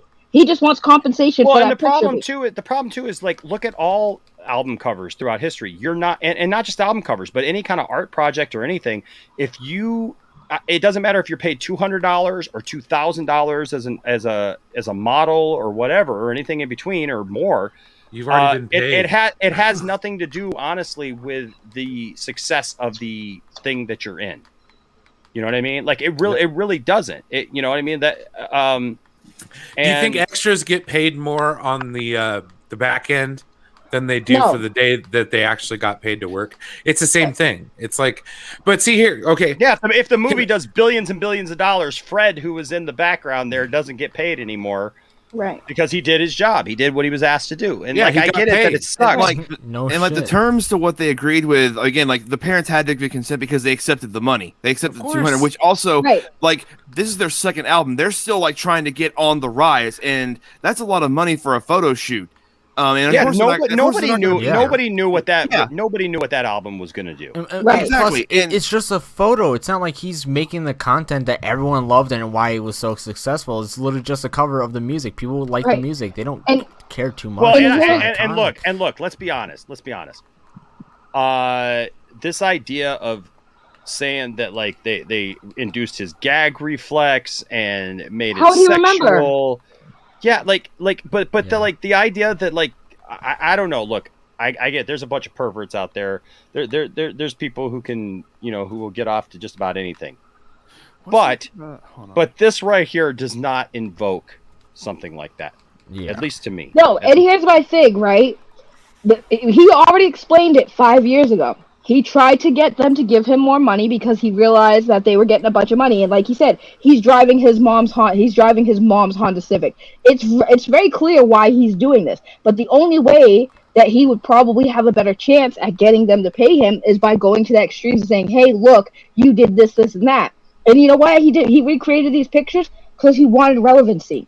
Yeah. Let's just call it what it is. He wanted to possibly make money off those as well. Right. He wanted to make money off of the fact that he was on that cover. Cool. But let's not just, it's a bullcrap lawsuit. He's saying all this crap because, again, he talked to a lawyer who was like, "Well, you can't get him for the picture because you already got paid for it. It was $200. That was the terms. You can't get any more money." So that's why he couldn't win. But with this story, it's going to get easily dismissed because, like I said, he has to prove damages. And I can guarantee you the fact that he already recreated this picture not once but twice is already showing that he does not have a problem with it, or he hasn't had a problem with it. He's just jealous. They made a Funko Pop of it. Did they? Yeah, they made a Funko Pop. So Funko's been doing like album cover pops. Yeah, I know. Tiffany's got the yeah, look it up. They have one for Queen one. Oh, I know. Yeah. Tiffany's got the Queen because she's a big Queen fan. So what was that? I can't remember what it's the one with the robot. The one that. Jesus. I can think of the name. Why can't I think of the name of that album now? It's like it lit in my living room. It's in my living room. News of the world. I have a shrine to Queen in my living room. Tiffany picked up. Oh my god! Yeah, there's a Nevermind Nirvana pop. Go back to the Weird Al one real quick. Okay. So I'm gonna tell you guys a story. I was 6 when this album came out, and I was really traumatized seeing Weird Al swim naked after a donut. Can I wasn't sue even born Weird yet, Al I'm now? yeah. I wasn't even born yet, but can I sue because this is traumatizing to look at now? That's right. His trauma is compensating me trauma. Wait, Enosh, I have it on the back if you want to share the screen. Oh, okay. Yeah, I was looking for it. Yeah. Okay, hold on a second. Yeah, it's a weird Funko Pop. It's probably one of the weirdest I've seen. No, what is? Yeah, What that's the it. heck? That's it. Yeah, oh there it is. my gosh, no. That's awesome. Okay, he's probably gonna sue for the profits of those. There's the exploitation man. right there. Well, you got an BIG Get them now. They're going to go up in price. Yeah, that Check is it why out. it's BIG when it's hard. I love Right, but that's what I'm saying. It's like he clearly just wants money, and it's like to go that length to say that they exploited you. Like, first of all, for the record, I had to relook at that because I didn't even notice that the thing was hanging out. Like I didn't notice that. So like he just now draw your attention to that because I didn't even know. I didn't even know that was a thing. You know, so I didn't notice that till I went back and looked. I was like, oh yeah, it does have it showing, and I didn't know that. No, most people wouldn't notice that. Like most people just saw a naked baby and was like, "Oh, baby, it's so cute." Like, right? No one would have noticed that. But it's like now you're making this huge spectacle. It's like it's like crazy. You're really just trying to. I have a business proposition for this guy. And by the way, thank you, TW. It's News of the World. That Queen album. He should go out and buy all of these Funkos, Yeah. and then sell them on eBay. No, he's gonna sell his mom's Honda to do No, I'm just that. saying, you'd could make sign more, them. You He would could sign literally them. make more money. Like if we were to buy them all up, Yeah. sign them, and then sell them, he can make more money because people would buy yeah. the Funkos. I mean, listen. what Don't the get hell, me wrong. dude? Do a business deal with them. Here's the thing. Don't get me wrong. Right? This is the reason. I know I always bring this back, but this is the reason why the first 3 Power Ranger actors left the show. Because after they signed up for the show, they didn't know how big Power Rangers was gonna get. Then when the toys started coming out using the actors' faces, they were like, "Dude, well, why are we still making the same money? If this show's doing really well and making a ton of money, why aren't we seeing any of it?" So I understand to a degree that, like, yeah, if you do something and it blows up, like, yeah, it should be fair that the person who helped you get It's just there like even college a little bit. football in a way because at the same time, that's a it's huge like thing. You know what it's more like. Here's the deal. So look at who was the girl who won the first American Idol, or even the country girl, Kelly Clarkson. Kelly Clarkson. You got Kelly Carrie Clarkson Underwood. and you got Carrie Underwood, right? So here's Yeah. the deal. Kelly Clarkson, when she won American Idol, they gave her a record deal for 2 albums, right? I think it was 2 albums. But the thing is like she did the 2 albums. When was it when she really started making money? On her own. Album 3. Once Yeah. she got out of that contract, she used that to propel her career. And then it's in that second or third album, she got to actually write songs. That first album, like if you listen to that first album, that does not even feel like a Kelly Clarkson album, for God's sake. And it's true. Like a lot of these people, musicians, like who get signed like that, these artists, they're not, in a band or anything, but like a lot of times they got all these producers and writers and everything that write everything for them. Christina Aguilera and Britney Spears and all these people. They get all these people, mostly middle-aged men, writing all these pop songs for them. And then all of a sudden they get out of that initial contract, but they blew up huge. And so now they're in demand and everybody wants it. But now they get to sign their own deal where they make the money, they get the money, plus they get to write stuff, so they get writing credit on some of these songs. It's on their terms. And then usually, if they're women, they have a black and white album cover. I just learned this actually the other day, like through TikTok. Yeah, you typically, and it's weird. It's weird. I'll have to save it for you. I'll have to find it for you guys and save it for you and show it to you sometime, because it's a proven fact that a lot of times when these women think Janet Jackson, think Christina Aguilera, think Brianna, and a lot of others, they get to about that second or third album where they finally have an ability to do their own thing, and their album cover is black and white, and because it's a symbol of their identity, of them finally, of their independence, and that's the one where they usually break out and they do their own thing. But it's crazy. It is crazy. Right. But like That's for this wild. situation, look, I don't know the guy. I just thought it was a weird story. I hope that if he does have legitimate issues mentally or whatever, if he suffered from this, I hope that he gets the help that he needs. For sure. But if he is just seeking money, then I'm It just seems like it. that's I think that's it's not the right way to go about that. And I think it's kind of where my sympathy ends right there, Yeah, True. exactly. And What like a YouTube I channel, tried, dude. Like, do you? I was gonna say, just start. Here's the thing, real quick. Like the little girl who used to be in almost every Missy Elliott videos, right? She's all grown up now. She has a YouTube channel, is doing very well. She's monetized. Like, dude, if you really want to make money on your own, you are the baby who has recognition for being on the album. All you have to do, you could have just started a YouTube channel and grew from there. Like, grow yourself. But the problem is that he didn't do anything. He's not doing anything, dude. You're driving your mom's Honda Civic. Why aren't you successful? Because you're not capitalizing on what you did. Like, yeah, you could have easily done that because you're a recognizable person. That was me. Like a lot of little kids who got fame, right? It's like they grow up, they start their own thing, they do their own thing, they utilize their fame, even if it's not like massive. There were people who were like, holy crap, whatever happened to that baby? What is he doing now? People literally probably looked at me like, hello, you had time interviewing you. Why didn't you capitalize on that fame? You frigging, oh my god, I hate when people do this. Like, dude, sorry, you got paid, deal with it, grow yourself. If you have talent, utilize that, use that fame to help boost you. But you're not, so you're just gonna sue because you're a lazy F. F yourself. I have no sympathy for you, dude. You're gonna sue them years later when most of the band members are gone and there's only 2 surviving members of the band. You're a piece of garbage. You are a piece of crap garbage, and I hope to the God they countersue you for libel and slander. That's disgusting, dude. This accusation is a big accusation. This is not something to snuff at. This is something serious. If you really feel like that was like that, like, bro, no, you're disgusting. Get better, get good, get on YouTube, build yourself. You coward. Absolutely disgusting to claim, make that kind of claim. Like, that's disgusting. You cancel culture, friggin' swine. Disgusting. Absolutely disgusting, dude. Damn right. And then there's Rick and Morty. Did anybody watch the season finale of look, Saggy? Please, no spoilers. I haven't. Saggy, great, great take on that. Like, For so, sure. There you go. Can't agree Did anybody watch the season finale of Rick and Morty? No, I haven't even watched the season 5 yet. I will just tell you this. It was cool. It was a 2-parter, and it really felt like the first part should have been the end. It was an hour-long thing, but it was set up as 2 different episodes. And I felt like the end of the first episode probably should have been the cliffhanger for the next season, but they didn't. And they kind of resolved it and made the end a different thing. So I guess we won't talk about it too much, but like, once you guys watch it, I don't want to do any spoilers for anybody who hasn't seen, because it just came out last night. I just wanted to comment on it.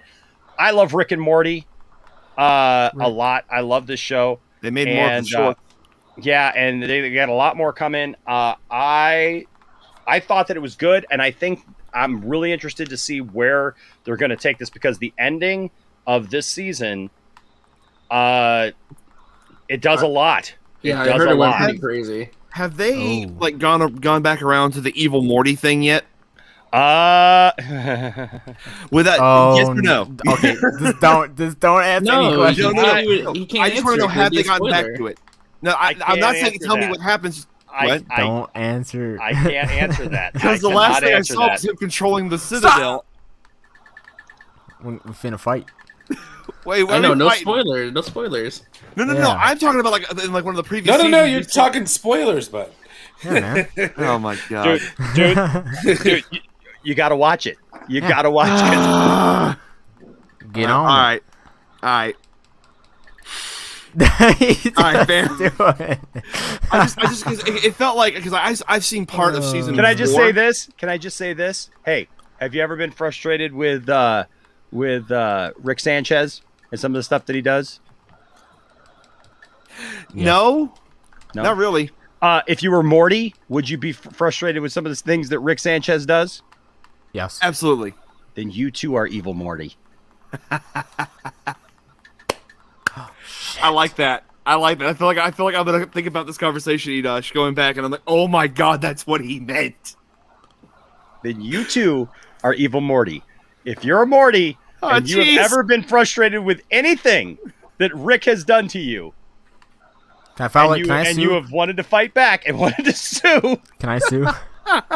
You too are evil Morty just for that. All right, I'm suing for his portal gun. That's what I'm gonna sue for. Well, You got to watch it. Got to watch it. Oh my God. You guys are like, oh, you're just driving me nuts. But okay. Okay. So are you going to sue us for this? I could sue you guys for keeping me from being able to talk about Rick and Morty openly, but gatekeeping. You're gatekeeping Rick and Morty talk. No, yes, I might just have to do like a video and just talk about it and just like put on their spoiler warning and just talk about Rick and Morty. Then okay? I'm like 2 seasons behind. I'm sorry. Then you can all catch up. Then you can all catch up to the show and come back and watch my video explanation. No, He's just gonna do a false ending. He'll be like, he'll run his ending. We'll all take off, and he'll be like, okay, now that everybody's gone. Like the last season I saw was on HBO Max was season 3. I didn't like season 4 wasn't on Max yet. So like, listen, I man, get it. like, I get it. That and I've said this before, but I've been in a perpetual cycle of just oh my God, I have so many shows I have to catch up on. You gotta save. Still haven't started The Boys yet either. So. The Richard. What's up, The Richard? I love you, man. Oh, by the way, you know what? I don't think I've actually thanked you while you were here, but I want to say thank you for turning me on to this book right here. You turned him on? Oh, he did, dude. Because I'll tell you what, dude, if you look at this artwork in this book, when was that? 3 hours. I had to do it. This is enough. Oh my! This is enough to get any Masters of the Universe fan more than turned on, my friend. Okay, I'm just saying right now. I don't even know what's going on, but it's turning me on. Dude, I'm just saying. That artwork, man. It's very sleek. This artwork is fantastic. So, the Richard was on here when we were talking about Masters of the Universe. He told me about this book. I forgot to order it that night, and when I went to go order it from GameStop, apparently everybody who watched the stream that night and everybody who was on the panel, because people started telling me, "Hey, did you get the book? Did you get the book?" Like Zod was like, "Hey, did you get the book?" I'm like, "No." Dang it, I forgot to order it. No. And so like I got on right away and I couldn't find it there. I ended up finding it from like another place, but it was like a smaller little shop kind of place. And I was like, "Oh God, I hope that this is not like one of those deals where it's like it's like coming from China and I'm never gonna see it." And no, I had it within a couple of weeks. And it's hardbound. It's like a freaking Bible. Yeah, it is. It's like a freaking Bible, man. It's like, this is amazing. The artwork. My son looked at me and he said, "Are you going to read that, Dad?" And I said, "Heck yeah, I'm going to read it. It's going to take me forever to get through it." Because it's literally, can I tell you guys something? It is literally every mini comic ever made. Not just the old ones from the 80s, but it's got all the She-Ra mini comics. When they did the show's all about? Yeah, when they not what the show's all about. When they did the second iteration of He-Man where he's in space, and in the future or whatever, they had mini comics for that. That's all in here. When they did the 2002 Redux, and they did the whole new series and there was mini comics that came in there, those are in here. When they started re-releasing the old stuff with new comics, those are in here. I swear to God, every single one is in there. And it's all beautifully illustrated. I mean, it's just... Oh, yeah, that artwork is awesome. Look at that. I mean, oh my gosh. It's going to take me forever. But thank you, The Richard. I didn't even know this thing existed until you mentioned it. And now it practically is the Bible for He-Man. Oh, it is. It is. This is just great. So thank you, The Richard. I appreciate you. All right. That being said, so I got one more topic, and I think we can get to the. Oh, I'm sorry. I never read the Richard comment. He says, "Ah, crap. I got married, and Jason Momoa was my bartender in the show North Shore. He held my elevator open as me and my fake wife walked out. I want to sue. I didn't get married to that hot girl." Yes. Oh. And he says, "Welcome, dude." All right. Oh, my Masters of the Universe fans are hard now. Yes. Yes, I am after that. Hey, we got an RJ. RJ's not even on screen. No, I can't go on screen. I can't. I feel bad, but I can't because I feel like he's naked. RJ's nude. Whoa, he's trying to recreate the cover low key. He ain't saying anything. What the hell, Dr. White? RJ's recreating that Nirvana cover in his living room. I actually am right now. I'm trying to do that right now. I gotta hold on. I gotta rewind. Pause. You got naked? Wait, I wasn't even looking. I'm actually not wearing any pants. Why are we still here? Poor Brian. Oh shoot! Hold on, I gotta Oh, shoot! Hold on, I gotta rewind. Brian could take off his shirt because Brian. I mean, he's got that great Poindexter Brian Lounge is- shirt on. Why Brian, do I- you can stand up and show that Brian. Poindexter Lounge shirt. Traumatized Brian. Wait, I missed it. Brian's got He the great actually looked Poindexter. sad, and that it got me. No, Actually wait, looks what's sad. The acting This is- skills. no, It's get weird in here. No. Hey, we're about to hit the 3-hour mark. It's okay, Please don't. Brian. Once the 3-hour mark hits, full bore. More rolls than a bread factory, baby. Sabrina, I guess I could show you mine. Whoa. This is my my. That is a old cool girl. T-shirt. I love that. Okay, yeah, that is nice. Actually awesome. It's very like. Of course, I looked away from the screen. Oh my god! Now I gotta rewind. What happened? I gotta see it. It's very When does it pop up? Marquandian. When does what pop up? It's great texture. I didn't actually get naked on the stream, Saggy. What happened? Saggy wasn't paying attention. Saggy's like, "Oh, did he get naked on the street?" And look, I'll I show you my hat, know. too.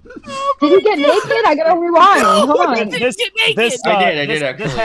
hat proves that I'm the leader. Let's all get This hat proves that I'm the leader. I'm the leader. Jay pushing it. The I'm rebel the leader leader. of the menace. Are we all getting naked now? I missed it. I clearly missed some titty. It's the lounge. We're Whoever that talking is. about the lounge titties. Oh, gee. I missed RJ breakfast. Oh, okay. Thank you, Josh. I was paying attention to who was doing that. Stop it. Oh God. Don't go strategically place that too. Yeah, the super chat. I'll show you yours if you show me. I'll show you mine if you Enoch show me pulled the full yours. Shawn Yeah. Michaels just now. Enoch's pulling the Shawn Michaels right now with the belt. He's showing He's the shy. nipple. I'll show you mine. Are we all If you showing nipples here? I showed mine on Yeah. Max's channel once. I want to see some nipples. Yeah, we gonna see some nipples. Ooh, that's Like I'm my fighting yeah. old Greg right now. I need you to stop. No, I'm no. old Greg. We gotta show some. You ain't old Greg. Go I'm away. old Greg. No, you ain't. This is my hair parts. Oh God, stop. Brian's like, Show yeah, them. that's a nipple. Brian's like, Show that's them, a baby. nipple right there. Show I them. can't. Show them, baby. Oh, what is going on? What the hell going What is on? going on? What the All right, this is my kind of stream. Oh, what in the actual? Can't wait. All right, so I want to ask who's paying for my. What did we start? I'm old Greg. Who's Oh, paying for my therapy? Spring break. I'm suing the Poindexter Lounge. Yeah, I'm traumatized now. I'm suing. I'm Traumatized. I don't know what the fuck is going on. I'm suing. I'm suing for damages to my I'm well-being. 20 years old. I'm suing. This is when my wife tunes in. Oh, so this is really what you do with your streams. Oh, shit. I just look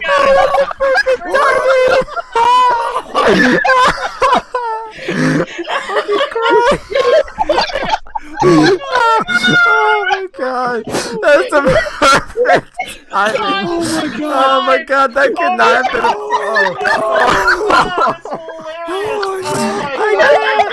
I literally could. Now you gotta explain it to her.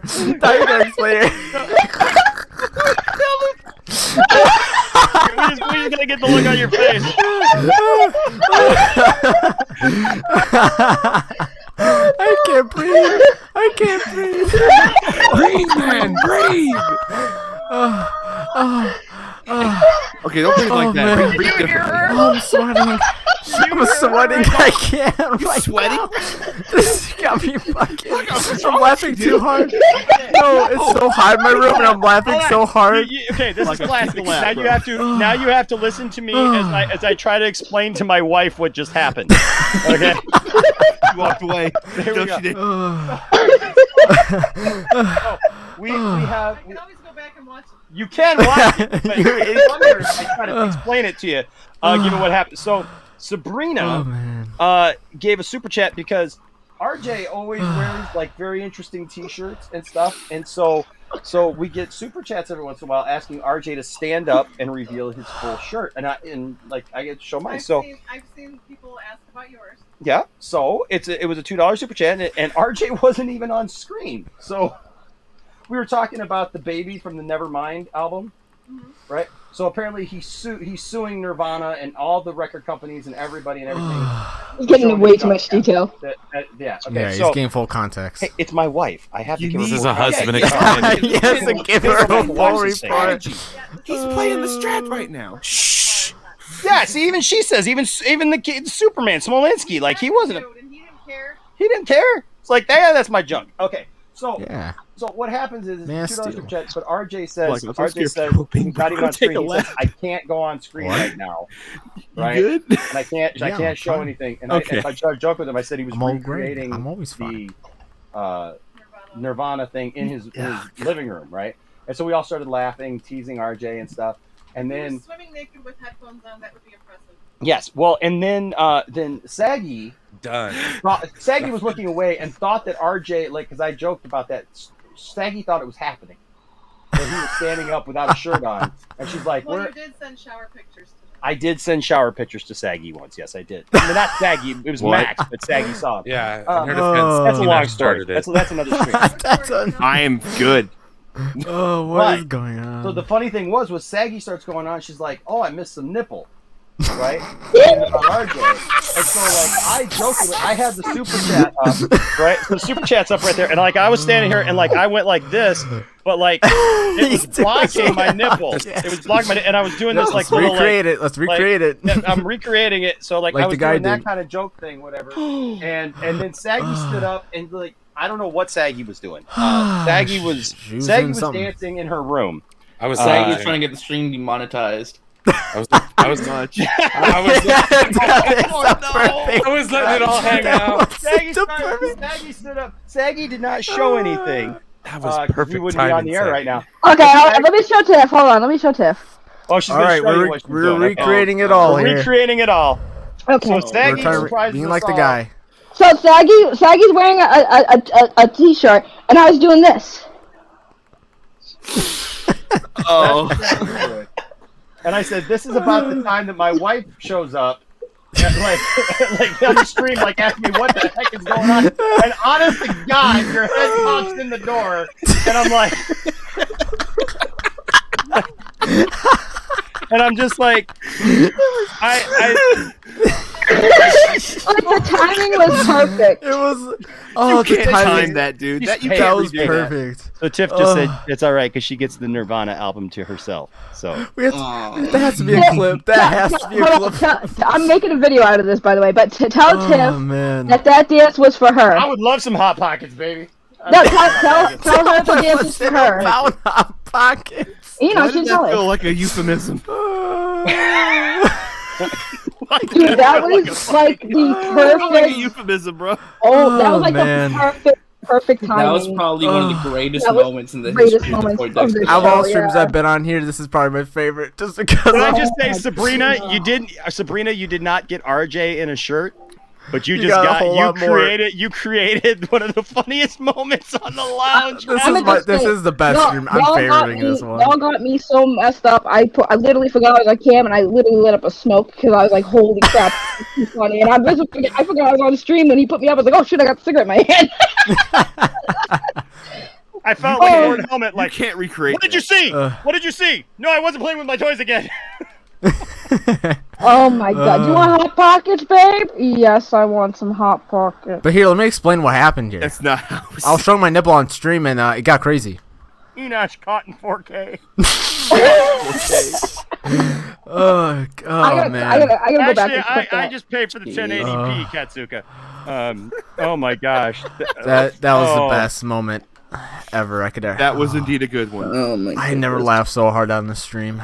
Wow. Okay. So yeah, I got to try to get over there. But the last thing that I had for the stream, I don't even have a. Do I have a thing? What were we even talking about again? Oh yeah. Here it is. AEW.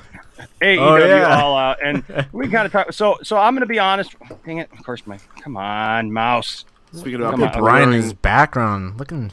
I'll be right back. I gotta go clip that entire encounter while you guys do the. So I'm clip gonna that be absolutely honest. I have not been following AEW like really super closely to know who everybody was, and like know all the feuds and everything. Like honestly, like I was there for the CM Punk thing, right? that's what got me back into it, right? So I'm kind of fresh back to AEW, seeing my way in. But I watched this thing, and shout out to William. I watched this thing. That is some darn good wrestling. Yeah, am I right? Holy cow, dude! The Young Bucks versus the Lucha Brothers in a steel cage match for the tag team championship is probably one of the greatest tag team wrestling matches I've ever watched in like the last decade. And that dude, was perfection. And you know what? It had the vibes, a lot of the vibes of the old school like Attitude Era. Mm-hmm. I mean, dude, they were letting them do stuff that WWE would not even let them. Yeah, at the do pay-per-views, nowadays. they always love to go crazy. Oh my! Like, I mean, you got spiked blood shoes and stuff. Yeah, spiked shoes, man, with like tacks on the bottom of their shoes and ramming their. I mean, oh my gosh! Well, what else? I mean, the women even look. One of my biggest complaints about women's wrestling a lot of times is that they don't even look like they weigh enough to actually bounce off a rope. You know what I mean? Well, in WWE, they like to make them look more like glamorous models. That's the kind of look. They like the blonde ladies. That's why Charlotte is one of their like biggest draws. Yeah, but the thing is, man, is these women, I didn't even know who they were. But oh my gosh, they were Ruby dude? Riott I was so happy they brought back Ruby Soho from WWE. Yeah. They fired her during the pandemic, and she came back to wrestling finally, and she was there. Oh god, he's like, I'm like Rasmus. Always watching Wazowski. Always watching. Oh yeah, that's awesome. But dude, the ending to the pay-per-view, holy crap, the ending. Please like, don't spoil what a it. way to end that show. Like, you thought CM Punk coming back was big, and that was a great match too. Punk's return match was perfect, I thought. Any ring Darby rust? Allin, it was a great match. But the ending, dude, Adam Cole, and I was like, oh, okay, Adam Cole's back, cool. Because he was a free agent, he's done with NXT. I was like, oh, okay, cool. Yep. But then they do the double whammy. It's like, just when you think it's over, nope. Out comes Bryan Danielson. I'm like, what the hell? Bryan Danielson's here. Heck yeah, man. I tell you what, man. Dude, so crazy. So crazy. I mean, people are saying that it's the greatest pay-per-view that they've seen in a couple of decades. At least. It's easily AEW's greatest pay-per-view ever, I would say. Heck And they yeah. put on really good pay-per-views, but that was probably the best one they've ever done. Well, I tell you what, man, just that compared to stuff I've seen out of WWE over the last couple of years, just trying to watch it. Oh, no. I would say non-NXT wise. I mean, I'm going to go back and rewatch this show because I missed it. But I would say like NXT is like the best thing WWE's had in terms of matches. Well, NXT's like, dead, I'm afraid. They killed that show. What do you mean they wait? I've been so out of the loop. Vince McMahon and Bruce Pritchard are taking it over. Triple H is no longer in charge of it. Yeah, they basically confirmed should NXT see me 's rage dead. only once about shit like this. I'm holding it in. I'm holding my anger. Why do you in. think Adam Cole left and went to AEW? He ain't gonna go back. I thought to his NXT. contract just ended. Or he Well, got it ended like, too, but they were trying to get him. They were trying to negotiate for months and months and months. He's like, nope. that just shows how good of a booker Paul Levesque is. Metaverse is all like, I cannot express my anger right now. It's through the roof. Through the roof, I'm telling you. It's through the roof. It's like long gone. But still, don't do that. Stop. Yeah. Well, literally, it's funny. The only thing AEW ever struggled with ever since they started was the women's division. They had great women, but it's like it took a while to get it going. Now you got Britt Baker as champion. She's amazing. You got Ruby Soho, a lot of like Thunder Rosa. You got some amazing talent now. They're riding off a high, man. Like this is getting better and better each and every week. I'm probably the only person on earth that wants to see this, but she was my girl in NXT. Is Paige still contracted to WWE or no? Yes, but I heard rumors she might be leaving too. Yeah, she can't wrestle because she can't wrestle. Well, she might be In trying to go to a WWE. different company that will clear her to wrestle. If she WWE goes to won't clear her, she'll go AEW, somewhere else that will. If she goes to AEW, I'll be all for that because she was my girl, man. Like she was like, I loved her as a wrestler. Like it was awesome. Like everyone, like you know, you said RJ, like everyone else is painted to be like the supermodels. She wasn't. That's why she was called the anti-diva, and I loved it. Yeah. Well, real quick, Enosh, I know obviously the CM Punk match, what you're most invested. Like, did that live up to your expectations, dude? Man. Ring rust? I will say this. I was, because I said right as he was coming out, I said, it's going to be interesting to see if he can knock off the ring rust and how he's going to be. It's 7 years, man. And this is his first match. He looked good. There was a couple of times I saw a couple sloppy moves, You know, Yeah, which is only natural because again, which is only natural. Yeah. It's to be expected. But I thought he pulled it off. Like I will say this, the ring attire. I was actually quite surprised that I really liked the ring attire. Yeah, what was his ring the attire? Pants. He had pants on. My man CM Punk understands how the game's played. When you get to a certain age, you can't wear the tights anymore. Well, you know, like I don't know if that's pants. just going to be his only thing, but I mean, you know, love you too, the Richard. Hey man, you have a good night, man. Thanks. We're getting ready to end up things here too, but yeah, it's interesting because like I thought those pants looked really cool. He looked amazing. He did. He looked great. He looked big and he looked healthy and all those things.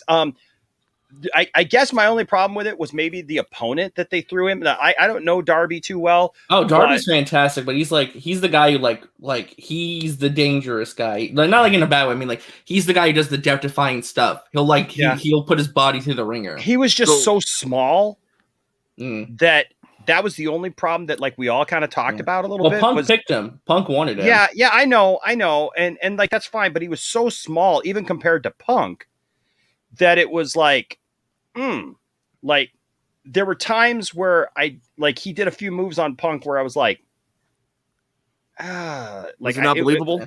It was kind of not believable a couple of times because he's so small. You know what I mean? Yeah. Like I would honestly go back and watch some of Darby's other matches in AEW. Some of them are like really damn good. They're really, really good. But I understand that like if you're like looking at him, it's like, he is kind of smaller, but I think his size is something that actually they still put on a great match. Yeah. They still put on a great match. I was very, very happy with the match. I love Yeah, and Darby typically doesn't do slower paced matches like the one he did with CM Punk. He likes like most of the matches Darby's in are much more fast paced, more high. There were some really cool. There were some really cool moves, though. I will say that there were some cool moves that you wouldn't have seen out of anybody else except for somebody like that. So I could definitely tell that that's what he was used to. Real quick, I want to get to this. Peter Rabbit's Defender with a 1999 super chat. Thank you, Peter Rabbit's Defender. You're awesome, bro. Says at Enosh and folks, you guys should watch Dune in cinemas as much as you can. My country closed the cinema 5 months already, and I don't think it will reopen before Dune. It needs 500 million. It needs to surpass 500 million for sequels. P.S. Rest in peace, Michael K. Williams. Yeah, I just heard about that. Rest in peace to Michael K. Williams. Yeah. Michael K. Williams. That's with Dune. So I want to see Dune. I will see Dune in the theater because if I'm going to see Dune, I want to see it in the theater. Yeah, I don't want to watch that on TV. I don't want to watch it home. Possible. I'll be honest with you. Dune's really going to have to win me over. I know that the people who really love Dune, right? Johnny Pop, for example, that I do 2 Cents on Nonsense with, he loves Dune. Dune is like his thing. I know Meg and Scott. They do a show all about going through Dune, chapter by chapter or whatever. So I will just say, like, I want to see Dune, but it's really going to have to win me over because I really think it's going to have a hard time finding an audience just because of the type of movie it is. I'm not saying that it's going to be bad. I'm saying that it could be the best thing ever, but it's very high concept. And my real concern is it's hard enough for high concept movies to do well anyways. Like, they'll win awards and everything, but it's hard for high concept sci-fi, especially, to do really, really well. Because let's be honest. I mean, the masses just aren't all. They don't buy into it. They don't get it. They want pew pew bang bang, stuff and that's why we'll never see a real Star Trek movie. Yeah. So by the way, Brian, you'll be proud of me. So I'm all caught up on Lower Decks, and while I was gone, I got 3 Enterprises. Nice. And a Klingon Warbird.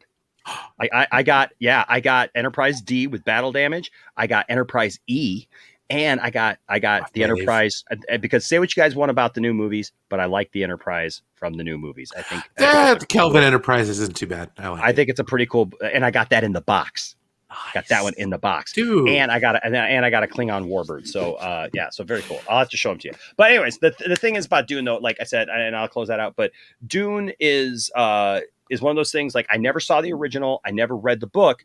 So Peter Rabbit's Defender, I'm telling people if you like Dune, you need to like really support Dune. I agree because you gotta go and go see it. They announced this week that the sequel's all ready to go. the guy who's directing it, he said the sequel is all ready to go. Yes. Denis Villeneuve. Denis Villeneuve. Villeneuve. Oh yeah, Denis Villeneuve. He said that the sequel is all set and ready to go. They're just going to have to make their money back. So let's hope. Wait for the approval for all the camera shooting.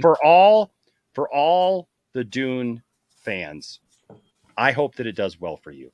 I really hope so too. I hope it does well. And I hope that I go see it and it wins me over, and then I'm one of you, and I'm like, heck yeah, let's do it, right? So thank you, Peter Rabbit's Defender. Appreciate you, man. But just kind of closing up our conversation about AEW. Yeah, I said like two real quick questions, real quick. Yeah, what was your favorite match of the night? Like the entire show, what was your favorite match? Besides CM Punk. Besides CM Punk, probably. Well, it's almost a toss up, but I like the tag team match, the cage match. The cage match was brilliant. The cage match was amazing. They were doing stuff in there that I haven't seen in wrestling in ages, and I love the fact. Look, I love the fact that, man, CM Punk, after he won, he was getting up and he's like, "This is effing amazing," and like they actually showed that. You know what I mean? Like they weren't. They didn't censor it or like bleep it out. Yeah, exactly. It was just allowing them to be them, and that's what makes wrestling good when it's good. Is wrestlers being able to do what they do, and that match in that cage, man, that cage match was fantastic. But also the women's match. Was the battle royale or the one-on-one match? No, the one-on-one match. Okay. I don't know who they were. I can't remember. Oh, Britt Baker and Chris Statlander.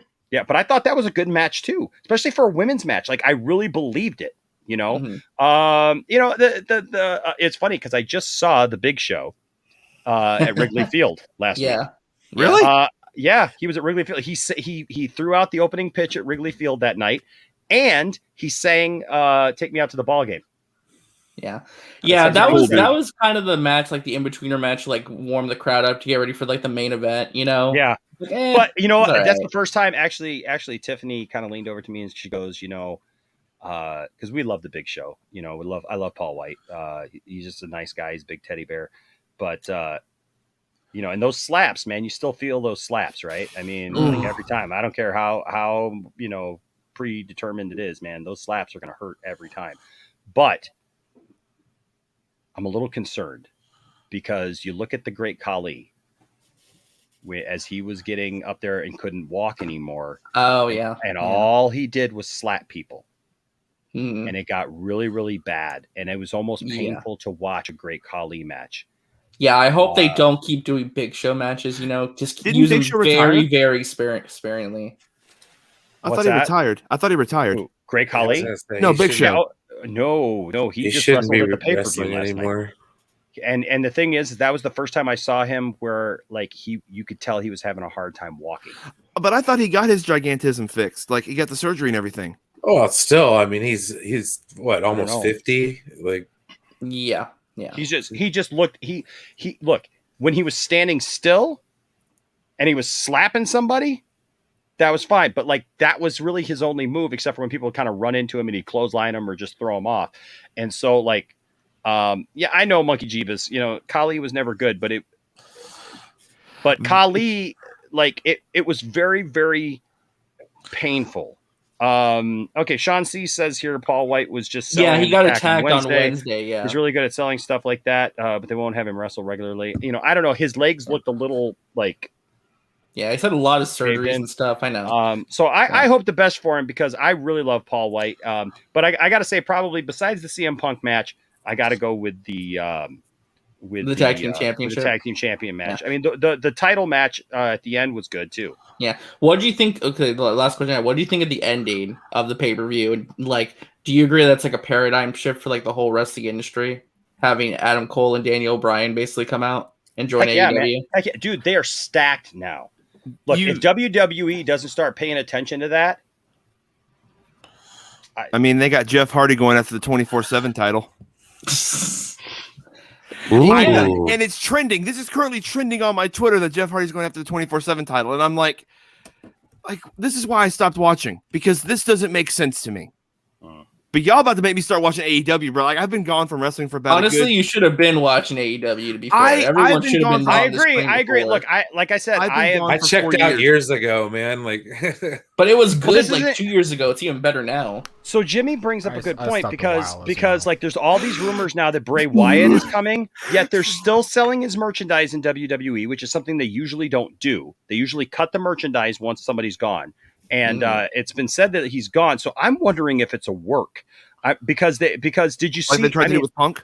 Yeah, because did you see what they did with on WWE the other night? With SmackDown with the red lights. Yeah, with the red lights. But that could be Finn Balor though, because he has. It could be Finn Balor. It could be Finn Balor, but it was kind of weird. People are kind of going back and forth on it, and some people have said possibly Bray Wyatt. What I don't want to see is what some people have been alluding to is that they may just put somebody else in the Fiend Max. Oh no! If they do that, like robbing Bray Wyatt of the character and giving it to someone else, that'd be dirty as hell. That would be so bad right now to do that, and I don't think that. I think that it would be a really stupid move. On their part. Well, after All Out, I mean, are you even like? I know the Punk thing really pulled you back and back to this career. Like, are you full blown go AEW? Daniel Bryan. Look, you know what? Okay, let's be honest. Let's look at this and let's look at AEW right now, and then take a snapshot of WCW back in the day, because AEW is not getting they're not just getting they are getting some of the older guys. Right. Mm-hmm. But they're putting but they're not like dragging like Sting out like wrestling every week. Yeah, he's not wrestling for the championship. Like so he's not like Hogan and Macho Man and all those guys. Although like WCW, man, they were on fire. They had it. They just didn't keep it. They had it right there. They were taking it, man, for 83 Egos weeks. Got in the way. They took it to WWF like nobody's business. But they couldn't keep it. They couldn't keep that fire. And they couldn't contain it, and they just let it run amok. And they had Hogan, who had the biggest head in the freaking world. I really feel with AEW, they've got a similar model where they've brought in like the fire people from WWE. Okay, I mean, so you got Bryan Danielson now. Okay, you got Adam Cole, you got CM Punk to freaking come back and wrestle something. And he kept saying no. They were talking ever since they started the company. It's like, please come over. It's like no, and they said, yep, I want to do it. So it's like you got CM Punk now. You got all these other guys who are doing this. Man, if Bray Wyatt went over there right now, oh my god, dude, they would give him so much creative control. I'm just saying, dude.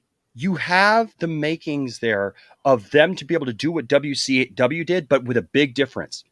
No big-headed people like Hogan. No, I mean, because you could say CM Punk is like, CM Punk is huge. Yeah, there's some egos in AEW, but they never let it take over to where it ruins the creative and the storyline. But even CM Punk, his thing is about developing other people. Mm-hmm. Okay, that's the mentality of a lot of those guys backstage, the older guys. Yes. And you got like Sting. Sting wants to develop younger people. Christian Cage. Yeah. And that's the difference is that you're not paying one guy millions upon millions of dollars and everybody else nothing. Hopefully. You know what I mean? They prioritize the younger talent first, and the legends, they still show respect. I'm sure CM Punk got a nice payday. Okay. I'm not gonna be like naive. But I will just say I really feel that they have the makings, they have the beginnings there of being able to really once again take something to WWE. And if Vince McMahon, like look, last time it happened, good on Vince McMahon and the WWE. They learned and they adapted, right? But unfortunately, with no competition again, they went back to making the same stupid mistakes. It was like Vince McMahon said, "Oh, well, hey," and they're still resting on their laurels.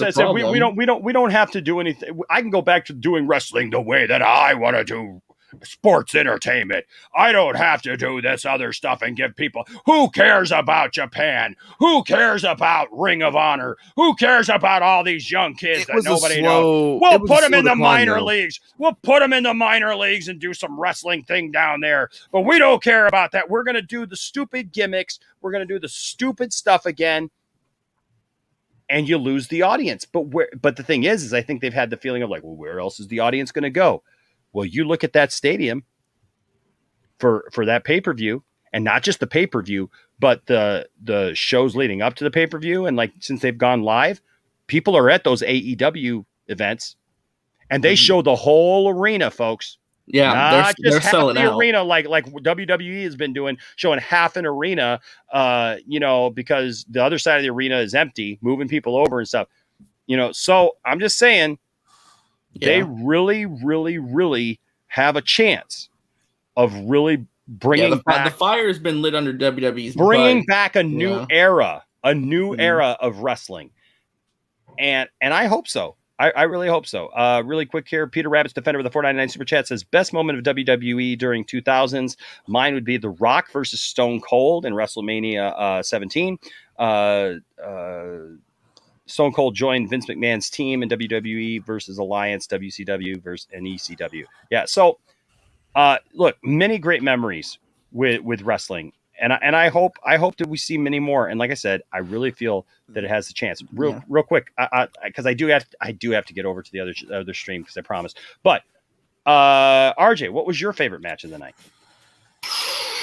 Probably the tag team championship. Honestly, that's this quintessential tag team wrestling. Is probably one of the best matches I've seen them put on in AEW ever. Probably one of the greatest tag team matches of the last decade. So. Yeah, Jimmy here says, I'm going September 22nd to AEW, and where I'm going sits 17,000 people, and it's sold out in a day. Yeah. Because my dad's a big fan of the Lucha Brothers, so when they won, it was like, yay, finally. Because he's been saying, like, when are they going to finally win? It took like 2 years, but they finally won. Did anybody else watch it last night? No? Okay. I'm going to go back and watch the replay. Y'all are really going to bring me back into wrestling like this. I watched the highlights on YouTube. All right, I'm gonna go harass Max now. All right. Well, I'm going to go over. I'm going to be going over. But Saggy, thank you for being here tonight. You made this night wonderful. I love you, just in every way. From magical. I mean, where else do you go where the girl who pops up and starts dancing around pays you? I don't know what better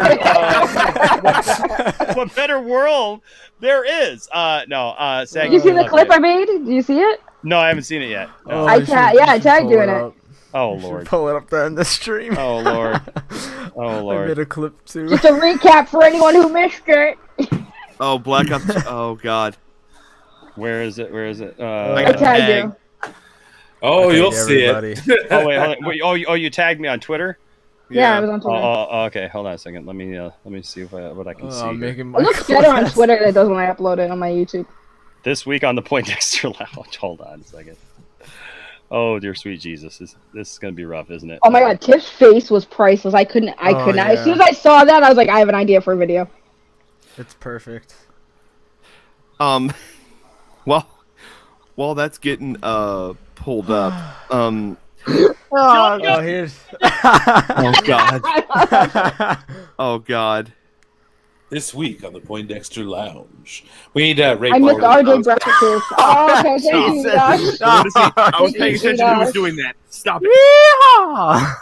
Oh God. Joe strategically placed that too. Yeah, the super chat. I'll show you yours if you show me. I'll show you mine if you show me yours. Shawn Michaels just fell. Enoch pulling the Shawn Michaels with the belt. He's shy. I'll show you mine. Are we all if you show yours. I showed mine on Max's channel once. I want to see. Yeah, we're gonna see some nipples. Ooh, that's like I'm Yeah, fighting yeah. old Greg right now. I need you to stop. I'm old Greg. We gotta show some. You ain't old Greg. Go away. Old Greg. No, you ain't. This is my hair part. Yeah. Oh God, stop. Right. You know. Show him. How you doing? Oh, what is going on? What the hell going on? Yeah. All right. This is my kind of stream. Oh, what in the actual?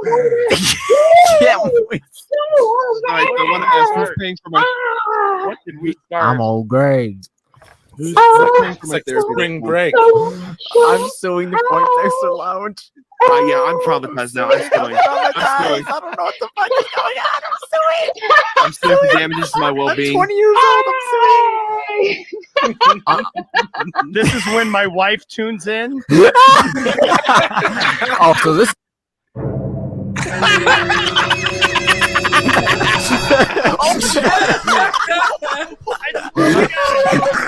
That's funny. That's great. Oh, the music. Oh my god. Oh my god. Oh man. Oh, that's so good. That's so good. Oh my gosh. And all before midnight. I can't believe we did it. It doesn't matter around here. Oh my gosh. It's not even after dark. Okay. So. Oh my gosh. Okay. I had to do it. I had to do that. I know it was long, but that build up for that one clip was worth it. Dun, dun, dun, dun. Oh, that was beautiful. Yeah. Beautiful. All right. Well, hey, go subscribe to Saggy Melons. She's awesome. She's my hero this week. She's our hero of the week here at the Poindexter Lounge. Got me an autographed picture from Ray Fisher and a great report back about his excitement over the Poindexter Lounge. And just a wonderful person. I love her, and I can't wait to hug her. And then she, we will meet someday. And she's a pretty good dancer too. Also we got DL. DL, you want to tell everybody where they can find you, sir?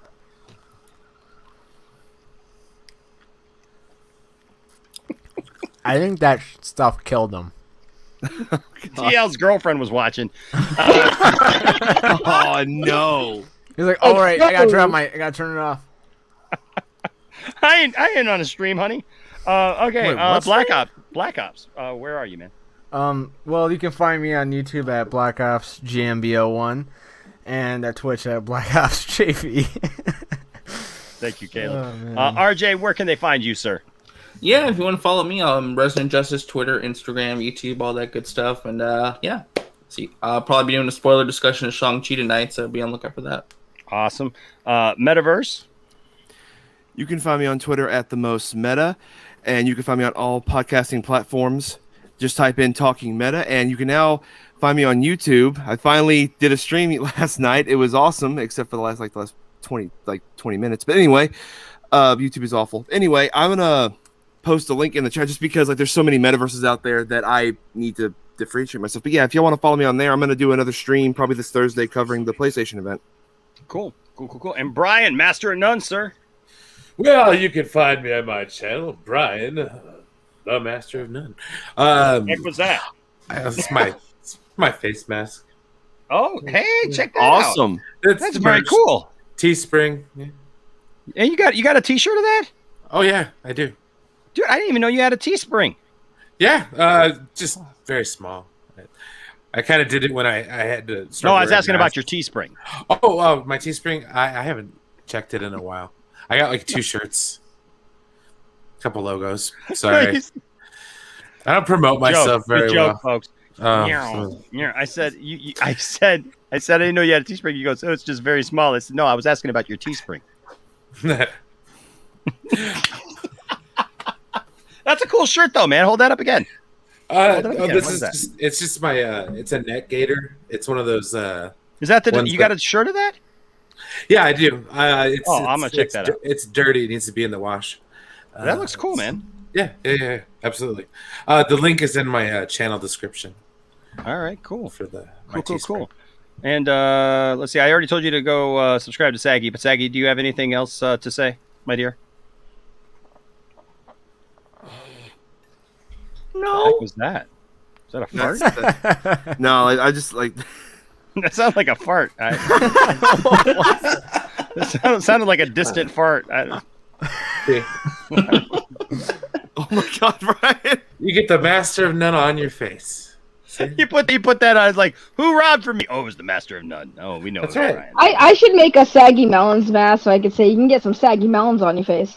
That's what I'm saying. It sells itself. Hey, now there you go, Daniel. We just finished up that conversation, man. So if you go back and listen to the last like half hour, that was that conversation, man. We talked about the good, the bad, the ugly, but it was all good as far as I'm concerned. I will ask you, RJ, what would you give it like rating like a 1 through 10? Probably a 10. I honestly have had no complaints. It was a perfect show, honestly. Yeah, I mean, how could it have been any better? I don't know. I honestly don't know. It was honestly a perfect pay-per-view. Yeah, I gotta agree. It was pretty good. I would give it a 10 as well. I would definitely give it a 10 as well. So anyways, guys, thank you so much for being here tonight. Thank you to all my panelists. Thank you to all everybody in the chat. Thank you to everyone who gave a super chat. My gosh, you guys were awesome tonight. And I really, really appreciate you guys. Thank you from the bottom of my heart, from my wife's heart. I'm gonna need those super chats because I might have to find another place to lay my head tonight. No. Tiff is great. Tiff is awesome, and I love her sense of humor, and she loves mine. So, all right. So you can find me. I'm getting ready to go over to Pop Culture Corner over there with the Lean on Me stream. So I'm going to be over there with Austin. So you can find me over there. We're going to chat for a little while, and yeah, so guys, like I always tell you, remember, don't let anybody tell you that your fandom doesn't matter. I love the fact that we did this show way early, even like way early, and we still went 3.5 hours. I love it. You guys are fantastic, and you guys were still here. You guys show up all hours of the day. I love each and every one of you. DL, are you there? Oh God! I wish it was mic on. I wish his mic was on. Oh no! I was like, what is this G.I. Joe thing I'm watching? I don't even know what that is. All right. So like I always tell you guys, remember, don't let anybody tell you that your fandom doesn't matter, and don't tell anybody that their fandom doesn't matter either, but seek to have good conversations. You know what? Enjoy something in your life. Have some fun. Don't be like, those other big channels. At this point, I'd like to add that there are a... No, they never mind. We don't care what you want to add. No, you know what? It doesn't matter how big your channel is. If you have a channel, it doesn't matter how small of a voice you think you have. I want you to know. Subscriber counts and all that stuff, those are great. But those don't mean anything in the real world. You know what means something in the real world? Is standing up for the right thing. It's for having a voice, using your voice. And sometimes your voice goes to the masses. Sometimes your voice goes to millions or thousands or whatever. And sometimes your voice goes to a few just around you. But whoever your audience is, even if it's an audience of one, make sure that you're spreading some positivity. Make sure that you're spreading some hope. Because without it, there just isn't a future. So I love you all. I appreciate you all, and I thank you for always taking some time to stop by the Poindexter Lounge. And remember, if you treat people with respect and you treat people right, there'll always be a place here at the Poindexter Lounge for you. Until next time, stay nerdy. Bye-bye.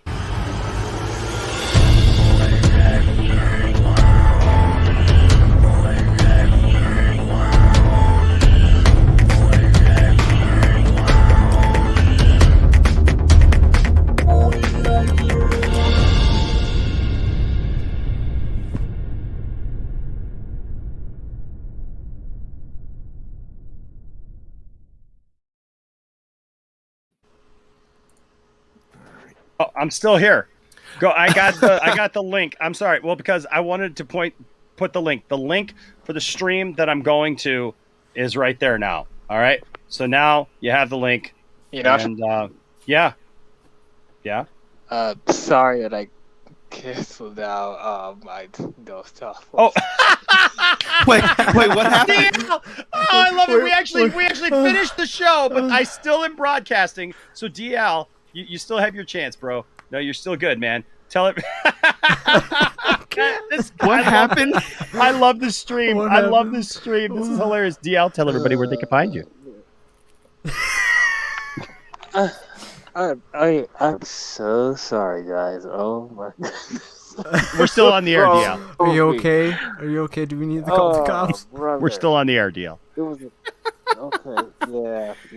I don't know if everyone's caught this point, but I'm okay. So I'm DL Vince. This is like the secret phone. I don't even know what he's saying anymore. What is he saying? Can you hear me? Can everyone hear me? Can everyone hear We me? can hear you. Oh yes, we can hear you. We're still on the air, sir. Okay. I'm DL. I have my channel. I talk about movies and TV shows and stuff like that. And you want to hear my takes on things? Oh, this is classic. Oh, I feel so. I'm done. I'm done. We got a phone. I love the fact that I messed up the end and I forgot to end the broadcast. I love that now. I love that now.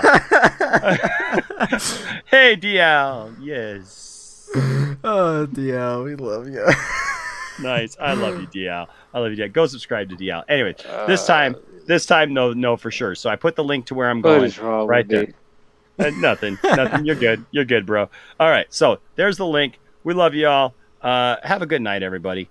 And you know what? Stay good to each other. And I'll just play this as our outro. I hate the word content. When people say they're putting out content, it means they're putting out garbage filler material because they have nothing to say.